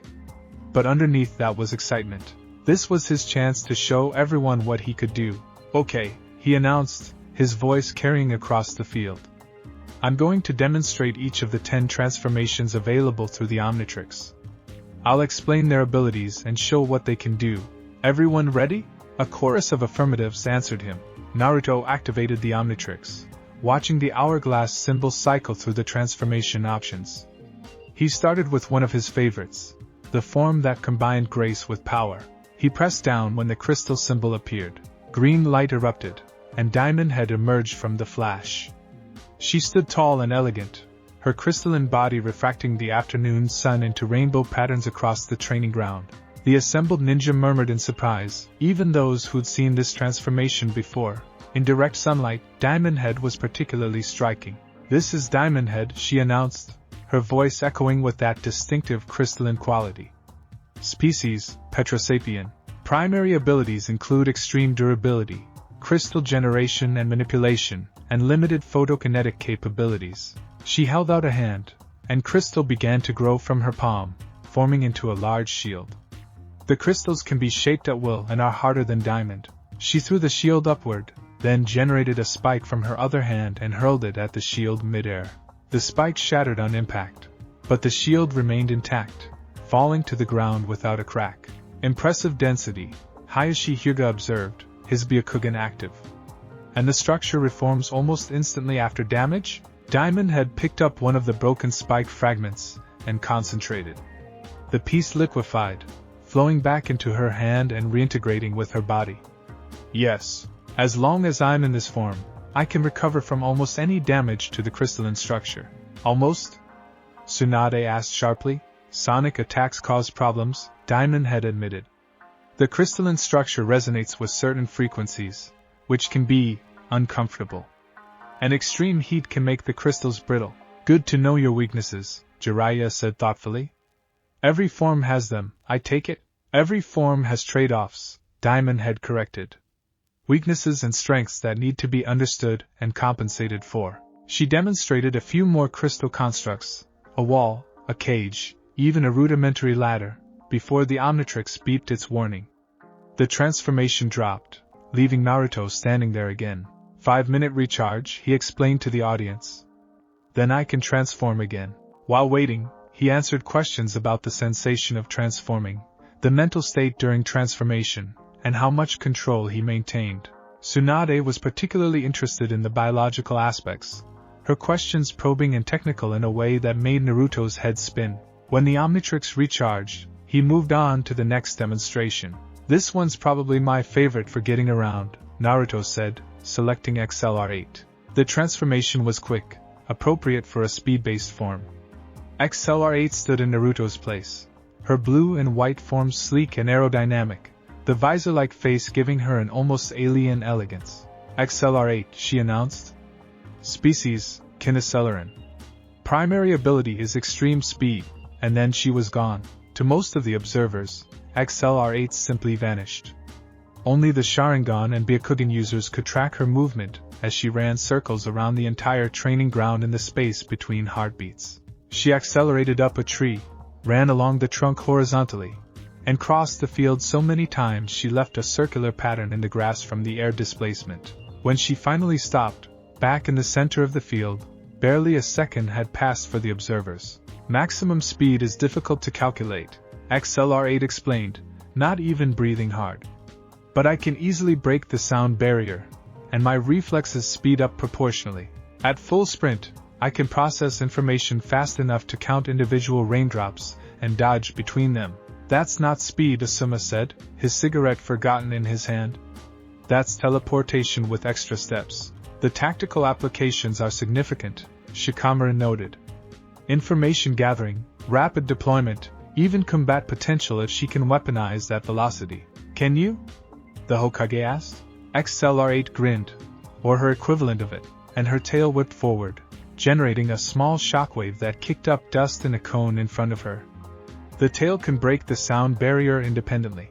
I haven't tested weaponizing it fully, but the potential is there." She spent the remaining time demonstrating precision movement, weaving between kunai that Sasuke threw at her, running up walls and across water, even creating miniature cyclones by running in tight circles. When the transformation dropped, Naruto was grinning widely.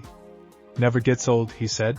The demonstrations continued through all 10 forms. Wildmutt impressed everyone with her sensory capabilities. Blindfolded volunteers moved around the training ground, and she identified each one by scent, sound, and the vibrations of their footsteps, even distinguishing between similar individuals like Sasuke and his own brother Itachi. A test the Hokage had apparently arranged without Naruto's knowledge. Forearms drew gasps when she lifted a training boulder weighing several tons, then demonstrated the thermal energy manipulation by superheating rocks until they glowed white-hot. Jiraiya took particular interest in this form, asking detailed questions about the energy generation and whether it could be combined with ninjutsu. Stinkfly showcased aerial mobility and the various compounds she could spray: adhesive, slippery substances, mild paralytic agents, and the pacifying pheromone dust that made several observers suddenly very relaxed until it wore off. Ripjaws required a demonstration in the nearby river, where she showcased underwater speed, powerful jaws that could bite through solid stone, and bioluminescent lures that she could use to attract or distract. Hayashi noted that the Byakugan could barely penetrate water to track her, making this form ideal for aquatic stealth missions. Ghost Freak was perhaps the most unsettling demonstration. The ability to become invisible and intangible, to phase through solid objects, and even to possess inanimate objects, demonstrated by briefly taking control of a training dummy, made several people visibly uncomfortable. The Hokage's expression grew particularly serious during this demonstration. "That form is dangerous," he said quietly. "The possession ability alone could be catastrophic in the wrong hands. The Omnitrix includes safeguards," the AI interjected. "Possession of sentient beings is restricted and causes severe neurofeedback. The wielder can only possess non-living objects or simple constructs." "Still troublesome," the Hokage murmured, but he nodded for the demonstration to continue. Heat Blast was spectacular in the fading afternoon light. The Pyronite form wreathed herself in flames, demonstrating temperature control by creating fires that burned blue, then white, then shifting to red and orange at will. She formed constructs of flame, balls, walls, even a crude phoenix that flew a short distance before dissipating. "Can you produce enough heat to cause significant structural damage?" Hayashi asked. Heat Blast looked at a large rock formation at the edge of the training ground. She held out both hands, and twin streams of white-hot flame lanced out, converging on the rock. Within seconds the stone began to melt, forming a glowing pool of magma. "Yes," Heat Blast said simply, cutting off the flames. "I can." Upgrade was fascinating from a different perspective. The galvanic mechamorph form demonstrated technological integration by merging with various objects. First a simple training dummy, which she reformed into a crude robot, then a more complex training mechanism that she enhanced significantly. "Can you merge with any technology?" Tsunade asked. "Most," Upgrade confirmed, her liquid metal form flowing smoothly. "More complex technology gives me more options, but I can enhance even simple machines. The limitation is biological material. I can't merge with living things. But you could merge with weapons? Traps? Village defenses?" The Hokage's tone was thoughtful. "Theoretically, yes. Though I haven't tested the limits extensively." Beautyfly demonstrated graceful flight, and the various dusts and pollen compounds. The pheromone-based abilities drew particular interest from Kurenai, who specialized in genjutsu and understood the value of mental state manipulation. This could be combined with traditional genjutsu for devastating effect, she noted. Lower their mental defenses with the pheromones, then strike with the genjutsu. They wouldn't stand a chance. Finally, after cycling through 9 forms, Naruto stood in his regular form again, slightly tired but exhilarated. The assembled ninja had watched each demonstration with varying levels of amazement, concern, and professional analysis. 10 forms, the Hokage said. Each with unique capabilities, each with different applications. "Naruto, do you understand the responsibility you carry?" "I think so, Hokage-sama," Naruto replied seriously. "These transformations are powerful, and with power comes the duty to use it wisely. To protect people, not just to show off or feel strong." The Hokage nodded approvingly. "Good. Now, let's discuss practical applications and mission integration." The debriefing that followed was intense. The various jonin and specialists discussed how each form could be utilized in different mission scenarios: infiltration, combat, rescue, reconnaissance, and more. Naruto listened as his transformations were analyzed, categorized, and strategized around. It was strange, hearing himself discussed like a weapon or tool. But it was also validating. These skilled ninja were taking him seriously, treating his abilities as valuable assets rather than dismissing him as the dead last troublemaker. The question becomes, Jiraiya said eventually, how do we integrate this into Naruto's development as a ninja? The Omnitrix is powerful, but Naruto still needs to develop his own skills. Over-reliance on the device could stunt his growth. Agreed, Kakashi said. I've been working with him on that balance. The transformations are tools, not replacements for fundamental ninja skills, but they could become crutches, Hayashi pointed out. Why master taijutsu when 4 arms is stronger? Why learn stealth when Ghost Freak can turn invisible? Because the Omnitrix has limitations, Naruto interjected, surprising himself with his own boldness. Everyone turned to look at him. 10-minute time limits, recharge periods, and specific vulnerabilities for each form. If I rely only on the transformations and ignore my basic skills, what happens when I can't transform? Or when I'm in the wrong form for the situation? Smart thinking, Tsunade said approvingly. So what's your plan for development? Naruto took a breath. I want to master each transformation, understand all their capabilities. But I also want to keep training in the academy basics, taijutsu, weapons, stealth, all of it. The transformation should enhance what I can do, not replace what I need to learn. And your signature jutsu? Jiraiya asked with interest. Shadow clones, I believe? I'm actually working on combining them, Naruto admitted. If I create shadow clones and then transform, the clones take the transformation too. It multiplies the effectiveness of each form. The assembled ninja exchanged glances. That simple statement had enormous implications. Demonstrate, the Hokage ordered. Naruto formed the hand seal. Shadow clone jutsu. 5 clones popped into existence around him. Then Naruto activated the Omnitrix, transforming into Diamond Head. The transformation rippled through all the clones simultaneously, leaving 6 identical crystal beings standing in the training ground. That's... Asuma started, then trailed off, too stunned to finish. That's terrifying, Shikamaru completed. 6 forearms forms working together could level a building. 6 ghost freaks could infiltrate anywhere. 6 XLR8S would be like fighting a small army. The chakra cost is high, Naruto admitted, letting the transformation and clones drop. Shadow clones already use a lot of chakra, and transforming makes it worse. I can't maintain many clones while transformed for very long. Still, Tsunade said thoughtfully, the tactical flexibility is remarkable. Especially for someone with Naruto's unusually large chakra reserves. Speaking of which, Jiraiya said, standing up and approaching Naruto. Mind if I take a look at your chakra network? I'm curious about how the Omnitrix integrates with your system. Naruto glanced at the Hokage, who nodded permission. Jiraiya placed a hand on Naruto's shoulder, and Naruto felt a gentle pulse of chakra, investigative rather than invasive. The Sanin's eyes widened slightly. Interesting, he murmured. The device isn't drawing on your chakra at all. It has its own energy source, completely independent of your chakra network. But there's something else. He pulled his hand back, frowning thoughtfully. Has anyone checked how this interacts with other aspects of Naruto's physiology? The way he said it, with a meaningful look at the Hokage, made Naruto think they were talking about something specific. Something he wasn't being told about. The Kyuubi, the Hokage said quietly, and the training ground went very still. Naruto froze. Everyone in the village knew about the 9-tailed fox that had attacked 12 years ago, but very few knew that it had been sealed inside him. That was supposed to be secret. Everyone here knows? Naruto asked quietly. Everyone in this training ground has high enough clearance, the Hokage confirmed. And given the Omnitrix's power, we needed to understand if there might be any interaction between it and the seal. There is no interaction, the AI said suddenly, making several people jump. The Omnitrix detected the presence of the sealed entity during the bonding process, and isolated it from the transformation matrix. The 9-tailed fox cannot be accessed, affected, or influenced by Omnitrix functions, nor can it affect the Omnitrix. That's surprisingly well designed, Tsunade said.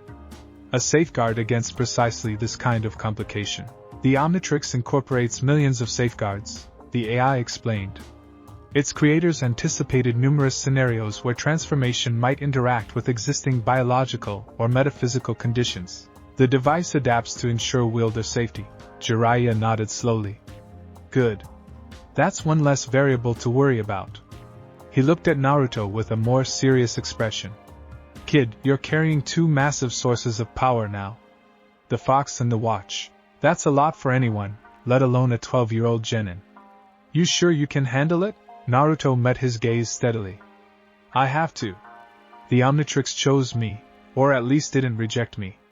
And I was born with the QB inside me. I didn't choose either one, but they're both part of me now. I'll figure it out. With help, Kakashi interjected firmly. You're not doing this alone, Naruto. Never alone, Sakura agreed, and Sasuke nodded beside her. We've got your back, Kiba called out, Akamaru barking agreement. You are our comrade, Shino said quietly. We support each other. One by one, the other genin voiced their support. Even Hinata, blushing furiously, managed to say, I believe in you, Naruto-kun. Naruto felt something warm bloom in his chest. For so long, he'd been alone, dismissed, ignored. Now he had people who not only acknowledged him but actively supported him. Thank you, he said, his voice slightly rough with emotion. All of you. I won't let you down, the Hokage stood, signaling the end of the debriefing. We'll continue training and integration over the coming weeks. Naruto, you'll remain assigned to Team 7, but I'm authorizing cross-team training exercises whenever appropriate. Kakashi, continue monitoring his progress. Tsunade, regular medical checkups. Jiraiya, the Sannin grinned. I'll stick around for a while. Gotta make sure my potential godson doesn't blow himself up with alien powers. Godson? Naruto repeated, confused. Story for another time, kid, Jiraiya said with a wink. As the gathering dispersed, different groups forming to discuss what they'd witnessed, Naruto found himself approached by Hayashi Hyuga. The clan head's stern expression made Naruto nervous. He knew Hinata's father was strict and intimidating. Uzumaki, Hayashi said formally. You demonstrated considerable control and understanding of your abilities today. More than I expected from someone your age. Thank you, Hyuga-sama? Naruto said uncertainly. My daughter speaks highly of you. She says you inspire her to be stronger. Hayashi's expression softened almost imperceptibly. I wanted to see if she was correct in her assessment. After today, I believe she is. Before Naruto could respond, Hayashi continued. I'm authorizing Hinata to continue training with you and your team. The exposure to unconventional combat styles will benefit her development. Do not make me regret this decision. I won't, sir, Naruto said quickly. I'll help Hinata get stronger, I promise. Hayashi nodded and turned to leave, then paused. One more thing. My daughter cares about you, whether you realize it or not. Be worthy of that care. He walked away before Naruto could process what that meant, leaving the young ninja standing there with a confused expression. He approves of you, Kakashi said, appearing beside Naruto with his usual silent approach. That's high praise from Hayashi Hyuga. He said Hinata cares about me, Naruto said, still confused. Like, as a friend, right? Kakashi's visible eye crinkled in amusement. Sure, Naruto. As a friend. You just keep believing that. What's that supposed to mean? You'll figure it out eventually. Or you won't, and we'll all be entertained watching you miss the obvious. Either way works for me. Before Naruto could demand clarification, Sakura called out to him. Naruto! Tsunade-sama wants to do a quick medical scan before we leave. Come on! As Naruto jogged over to where Tsunade was setting up her equipment, he caught sight of Hinata watching him from across the training ground. When their eyes met, she immediately looked away, her face flushing red. Naruto waved anyway, confused by her reaction but happy to have made her father approve of him. Around him, the various ninja continued their discussions, making plans and strategies. The sun was setting, painting the sky in shades of orange and red that reminded Naruto of Heat Blast's flames. His life had changed completely in just 3 weeks. He had power, recognition, and for the first time, a real place among his peers. But as the AI had warned, more challenges were coming. People who would want the Omnitrix, enemies who would see him as a threat, and complications he couldn't even imagine yet. Naruto touched the device on his wrist, feeling its steady pulse. Whatever came next, he'd face it head-on. That was his way. The Omnitrix flashed green once, almost like it was acknowledging his determination. And deep in the device's systems, the AI made a note in its logs. Wielder shows increasing maturity and tactical awareness. Prognosis, positive. Recommendation, continue current development path. Note, monitor for potential complications from external interest in device. Threat assessment, rising. 2 months had passed since the official demonstration, and Naruto's life had settled into a new normal. Though normal was a relative term when you could transform into 10 different alien species.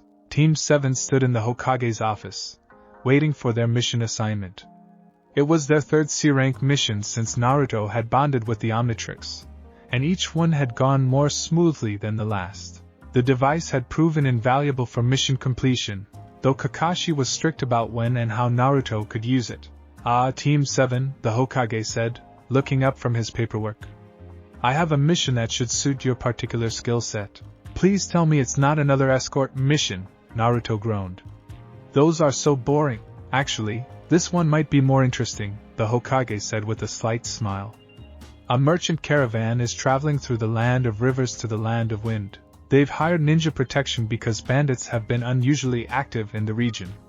Your job is to escort them safely to their destination." "That sounds like a standard C-rank," Sasuke observed.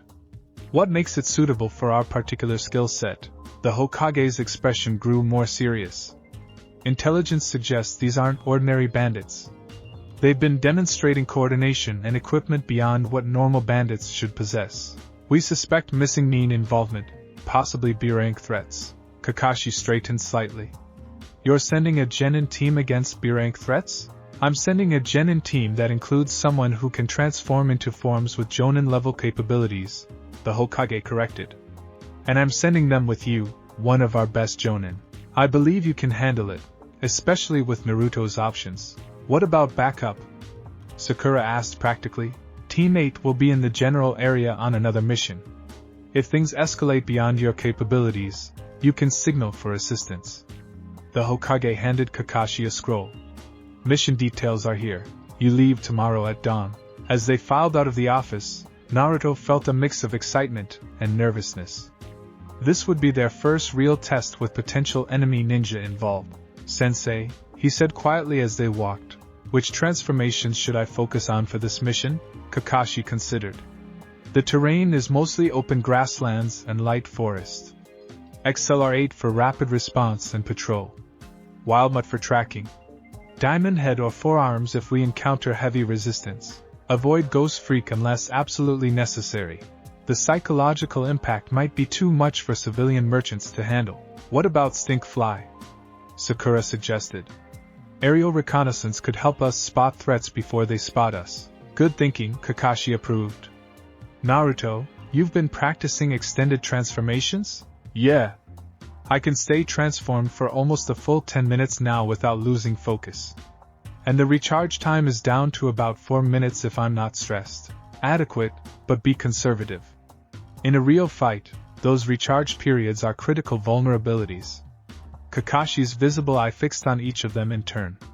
"This mission is a step up in danger. I expect you all to take it seriously. No showboating, no unnecessary risks, and above all, you follow orders." "Understood?" "Hi, Sensei." All three chorused. The next morning found Team 7 meeting the caravan at Konoha's main gate. The merchant leader was a portly man named Takumi who seemed both relieved and skeptical about his ninja escort. "You're sending children?" he said, eyeing the genin doubtfully. "These children are highly trained ninja," Kakashi replied mildly. "And I'm here as well. You'll be perfectly safe." The caravan consisted of 4 wagons loaded with trade goods, silk, spices, and pottery according to the manifest. Takumi had 3 assistants who would drive the wagons, plus a guard of his own, a scarred man named Ryo who looked like he knew how to use the sword at his hip. As they set out, Naruto activated the Omnitrix and transformed into Stink Fly, taking to the air to scout ahead. The insect form's multiple eyes gave him a wide field of vision, and he could cover much more ground from above than walking with the caravan. "See anything?" Kakashi called up to him through the radio headset they'd been issued for the mission. Nothing yet, Stinkfly reported, her buzzing voice carrying over the radio. Clear skies, no movement in the grasslands ahead. The road looks good for at least the next mile. Good. Maintain altitude, and keep scanning. Sakura, Sasuke, stay alert. We're entering the area where the first attacks were reported. The morning passed without incident. Stinkfly rotated with XLR-8 for scouting duties. The speedster form could circle the caravan's perimeter in seconds, checking for hidden threats. The merchants seemed to relax as the hours went by without trouble. Maybe the bandits moved on, Takumi suggested hopefully during their midday rest. Maybe, Kakashi said, though his tone suggested he didn't believe it. But we maintain vigilance regardless. Naruto, back in his normal form during the break, was eating a ration bar when he noticed Ryo, the merchant's guard, watching him intently. There was something off about the man's attention. Too focused, too calculating. Something wrong? Naruto asked, trying to sound casual. Ryo blinked then smiled. Just impressed by your transformations, kid. Never seen anything like it. How'd you come by that power? Found it, Naruto said simply, something making him reluctant to share details. Lucky, I guess. Very lucky, Ryo agreed, his eyes flicking to the Omnitrix on Naruto's wrist. Must make you pretty special, having power like that. Before Naruto could respond, Kakashi appeared between them. Ryo-san, shouldn't you be checking the wagon wheels? Takumi-san mentioned one was loose. Right, of course, Ryo said, standing and walking away. Once he was out of earshot, Kakashi spoke quietly. Be careful around that one. Something's not right about him. You noticed it too? Naruto whispered back. He's too interested in you specifically, and his chakra control is too refined for a civilian guard. Keep your distance and stay alert. They resumed travel in the afternoon, and Naruto transformed into Wildmutt to scout ahead using the form's enhanced senses. The quadrupedal form loped easily ahead of the caravan, her sensory organs picking up every detail of the surrounding environment. That's when she detected them. Vibrations in the ground, too rhythmic to be natural. Multiple sources, moving in coordinated patterns. They were being herded. The caravan's path was being subtly directed by forces positioning ahead of them. Wildmutt sprinted back to the caravan, the transformation dropping just as she reached Kakashi. Ambush ahead, Naruto reported quickly. Multiple hostiles, maybe 8 or 10, positioning in the forest at the next turn. They're coordinating, definitely not random bandits. Kakashi's expression sharpened. Everyone, defensive formation. Merchants, stop the wagons. What's going on? Takumi demanded nervously. Possible hostile contact, Kakashi said calmly. Stay in your wagons and keep your heads down. Team 7, Standard Defense Pattern Alpha. Sasuke and Sakura moved immediately, taking positions on opposite sides of the caravan. Naruto activated the Omnitrix, cycling through his options. Which form, sensei? He asked. Hold for now. We don't know what we're facing yet. Be ready to adapt. They didn't have to wait long. Figures emerged from the forest ahead, 9 in total, wearing mismatched armor and weapons but moving with the discipline of trained fighters. The leader, a tall woman with a wicked-looking kuzurigama, stepped forward. Well, she said, her voice carrying a cruel amusement. The merchant hired Leaf Ninja. How unfortunate for you. Missing Nin, Sasuke identified, his Sharingan activating. I can see their headbands, hidden mist, hidden cloud, even one from hidden sound. A mixed group, the woman confirmed. United by a common employer and a common goal. Hand over the cargo and the boy with the watch, and we'll let the rest of you live. Naruto felt ice run through his veins. They were here for the Omnitrix. I'm afraid we can't do that, Kakashi said, his lazy demeanor gone, replaced by the dangerous focus of an elite jonin. Team 7 engage. Naruto, form Delta 3. Naruto didn't hesitate. He slammed down on the Omnitrix, selecting 4 arms. Green light flashed, and the Tetraman form emerged, immediately charging forward. The missing Nin leader barely had time to react before 4 arms was on her, all 4 fists moving in a devastating combination that forced her back. B-rank threats my ass, one of the other bandits swore. That's not a genin. Focus fire! The leader shouted, recovering and swinging her kuzurigama. The weighted chain wrapped around one of Forearm's wrists, but she just yanked hard, pulling the woman off her feet. The battle erupted in chaos. Sasuke engaged 3 opponents, his Sharingan allowing him to predict and counter their attacks. Sakura protected the merchants, using the enhanced strength Tsunade had been teaching her to deflect weapons and attackers. Kakashi moved through the battlefield like a ghost, his strikes precise and devastating. But Forearms was the center of attention. The missing nin seemed focused on capturing rather than killing, which gave Naruto an advantage. He didn't have to hold back as much. 2 of her arms grabbed an attacker by the armor, lifting him effortlessly and throwing him into his companions. The other 2 hands began to glow with building thermal energy. "She's charging something," one of the missing nin shouted. Spread out. Forearms released the energy in twin beams that scorched the ground where several attackers had been standing a moment before. The heat was intense enough to ignite the grass, creating a small fire barrier. Water style, water bullet.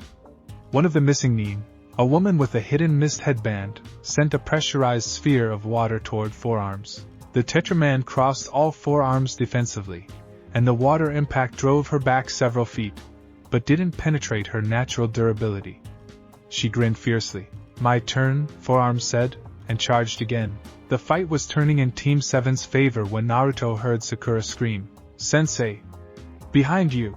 Naruto spun to see Ryo, the merchant's supposed guard, attacking Kakashi from behind with a kunai aimed at their sensei's blind spot. But Kakashi had already moved, deflecting the attack and putting distance between himself and the traitor.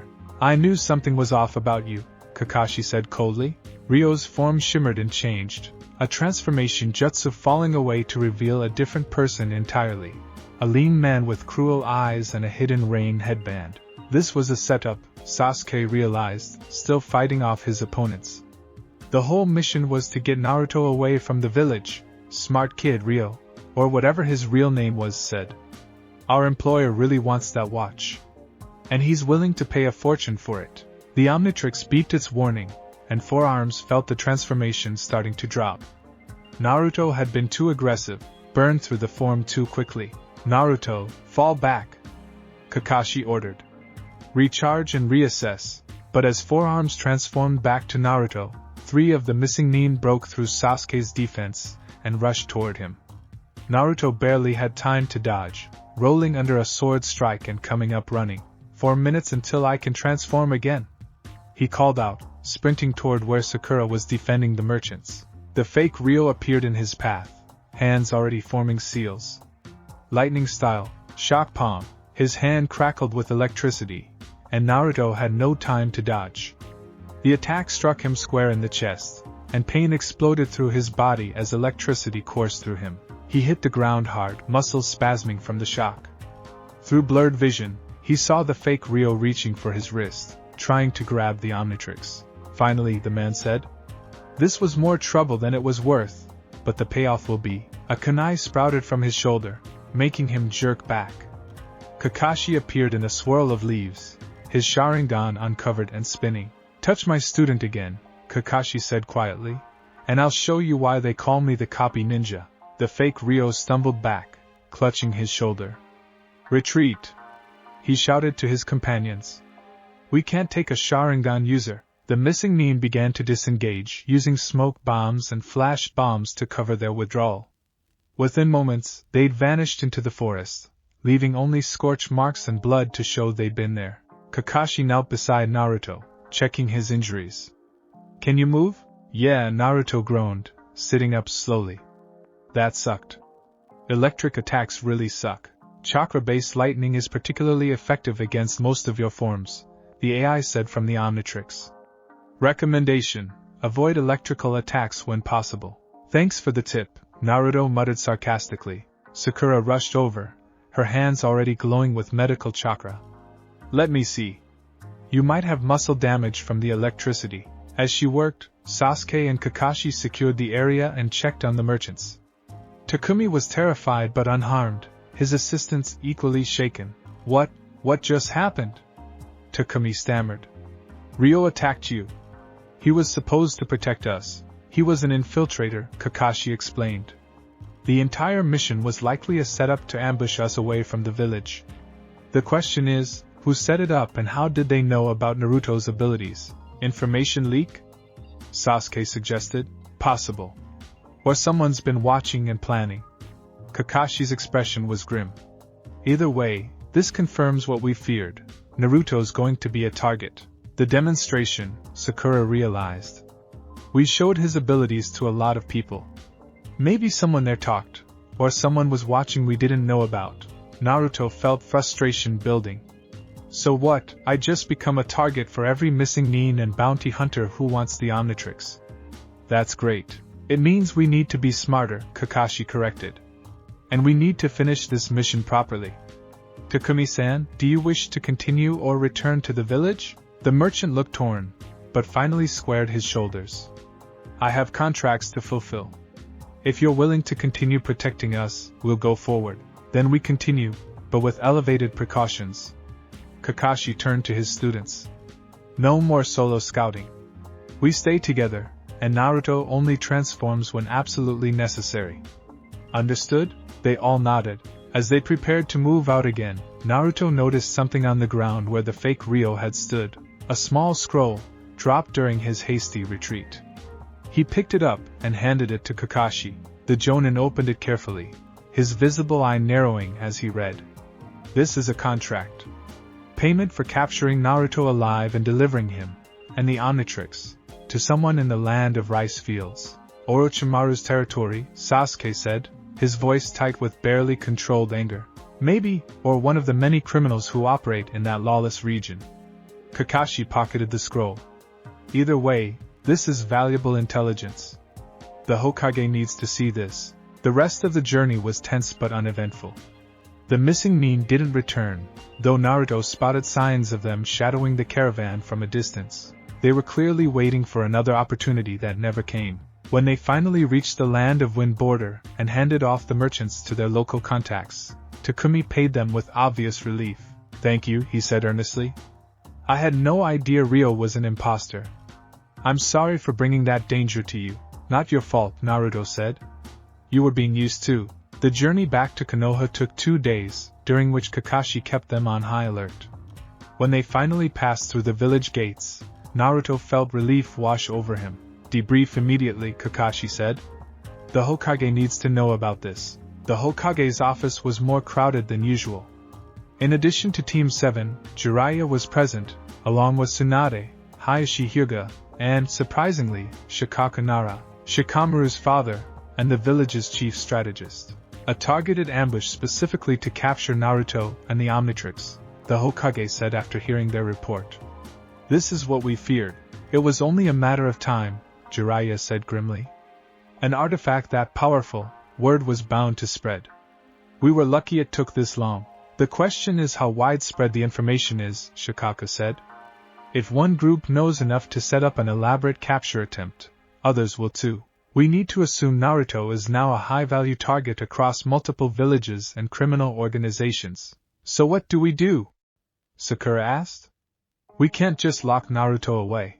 No, but we can be strategic about his deployment, Hayashi said. Limit missions outside the village, ensure he always has adequate protection, possibly assign A and B's shadow details. I'm not a prisoner, Naruto protested. And I'm not helpless.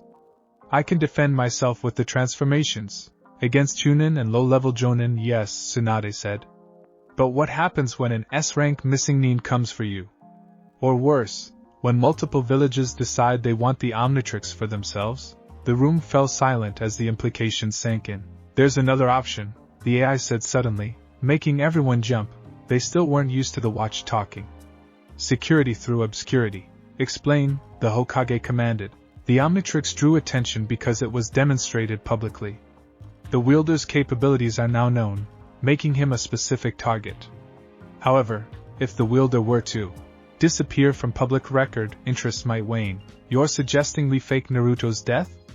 Kakashi asked incredulously. Or a prolonged mission that removes him from the public eye. Allow rumors to spread that the Omnitrix was lost or destroyed. Without evidence to the contrary, most opportunistic threats would pursue other targets. Absolutely not, the Hokage said firmly. Naruto is a leaf ninja and will remain so. We don't hide our own. Then you must accept the risk, the AI said simply. The Omnitrix is desired across galaxies.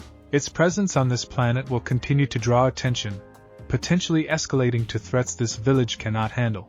The weight of those words settled over the room. What kind of threats? Jiraiya asked quietly. Bounty hunters from advanced civilizations. Rogue military forces. Beings of immense power seeking the device for conquest. The Omnitrix was stolen from its creators, and there are those who would do anything to possess it. Great, Naruto muttered. So I've got a giant target painted on my back from people who aren't even from this planet. Welcome to wielding cosmic level power, Jiraiya said dryly. It's not all fun and games. However, the Hokage said thoughtfully, this also presents opportunities. Naruto's abilities are exceptional, and properly deployed, could benefit the village significantly. The question is how to balance the risks with the advantages. Controlled deployment, Shikaku suggested. Use Naruto for high-priority missions where his abilities are uniquely suited, but keep him off standard rotations. Make him a specialist asset rather than a regular field operative. That could work, Hayashi agreed. It would also give him time to continue mastering the transformations without overexposure. I want to keep training with my friends, Naruto interjected. And going on missions with Team 7. I'm not asking to be wrapped in cotton. I know there are risks, but I also know I can handle them, especially with my team supporting me. Kakashi's visible eye crinkled slightly. He's got a point. The ambush was dangerous, but Team 7 handled it. Naruto's not alone in this, the Hokage considered, his expression thoughtful. Finally, he nodded. Very well. Naruto will remain on active duty with Team 7, but will be selective about mission assignments. Kakashi, you're authorized to abort any mission if you determine the threat level exceeds acceptable parameters. NBU will maintain covert surveillance when Naruto is outside the village. And Naruto, his gaze fixed on the young ninja, you will report any unusual interest in the Omnitrix immediately. No matter how minor it seems. Yes, Hokage-sama, Naruto said seriously. Now, about your training, Tsunade interjected. I want to run some more extensive tests on how the transformations affect your physiology. Specifically, I want to understand if there are any long-term effects we should be monitoring. More tests? Naruto groaned. Medical science, kid. Get used to it. Besides, wouldn't you rather know if transforming into forearms 100 times is going to give you issues down the line? I suppose, Naruto admitted grudgingly. Good. My office, tomorrow morning 8 a.m. sharp. Don't be late. As the meeting broke up and people began to file out, Jiraiya pulled Naruto aside. Hey kid, got a minute? Sure, Jiraiya-sama. What's up? The Sanin's expression was unusually serious. That device on your wrist is powerful, and it's going to keep bringing you trouble. But it's also going to give you opportunities to do things most ninja could never dream of.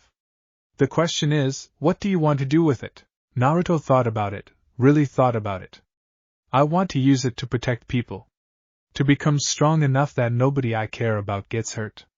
And, he paused, then continued with fierce determination, I want to become Hokage.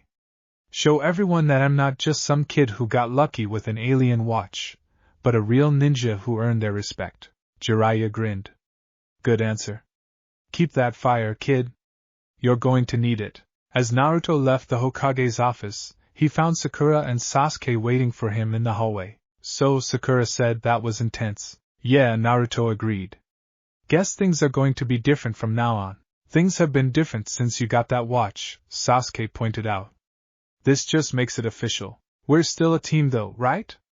Naruto asked, suddenly uncertain. Sakura punched his shoulder lightly. Of course we are, idiot. You think we'd let you face all this alone? Team 7 sticks together, Sasuke added. That hasn't changed. Naruto felt that warmth in his chest again, the feeling of belonging that still felt new and precious. Thanks, guys. As they walked through the village together, Naruto noticed people watching them, watching him specifically. Word had clearly spread about the mission, about the ambush, about the fact that he was being targeted. Some looks were sympathetic. Others were curious. A few seemed calculating, making Naruto wonder if danger existed even within his own village. The Omnitrix pulsed gently on his wrist, and the AI spoke quietly, for his ears only. Increased threat awareness is wise, wielder. Trust cautiously. The device you carry makes you valuable to many, and not all who desire it will be obvious enemies. I know, Naruto whispered back. But I also know I've got people I can trust. My team, my friends, my sensei. That counts for something, indeed. Support networks significantly increase survival probability. Maintain those relationships. As night fell over Konoha, Naruto stood on his apartment balcony, looking out over the village. Somewhere out there, people were planning, plotting, scheming to take the Omnitrix from him. Maybe from this world, maybe from beyond it. But here, in this village, he had people who would stand with him. People who believed in him. The path ahead would be dangerous. But Naruto Uzumaki had never backed down from a challenge in his life. He wasn't about to start now.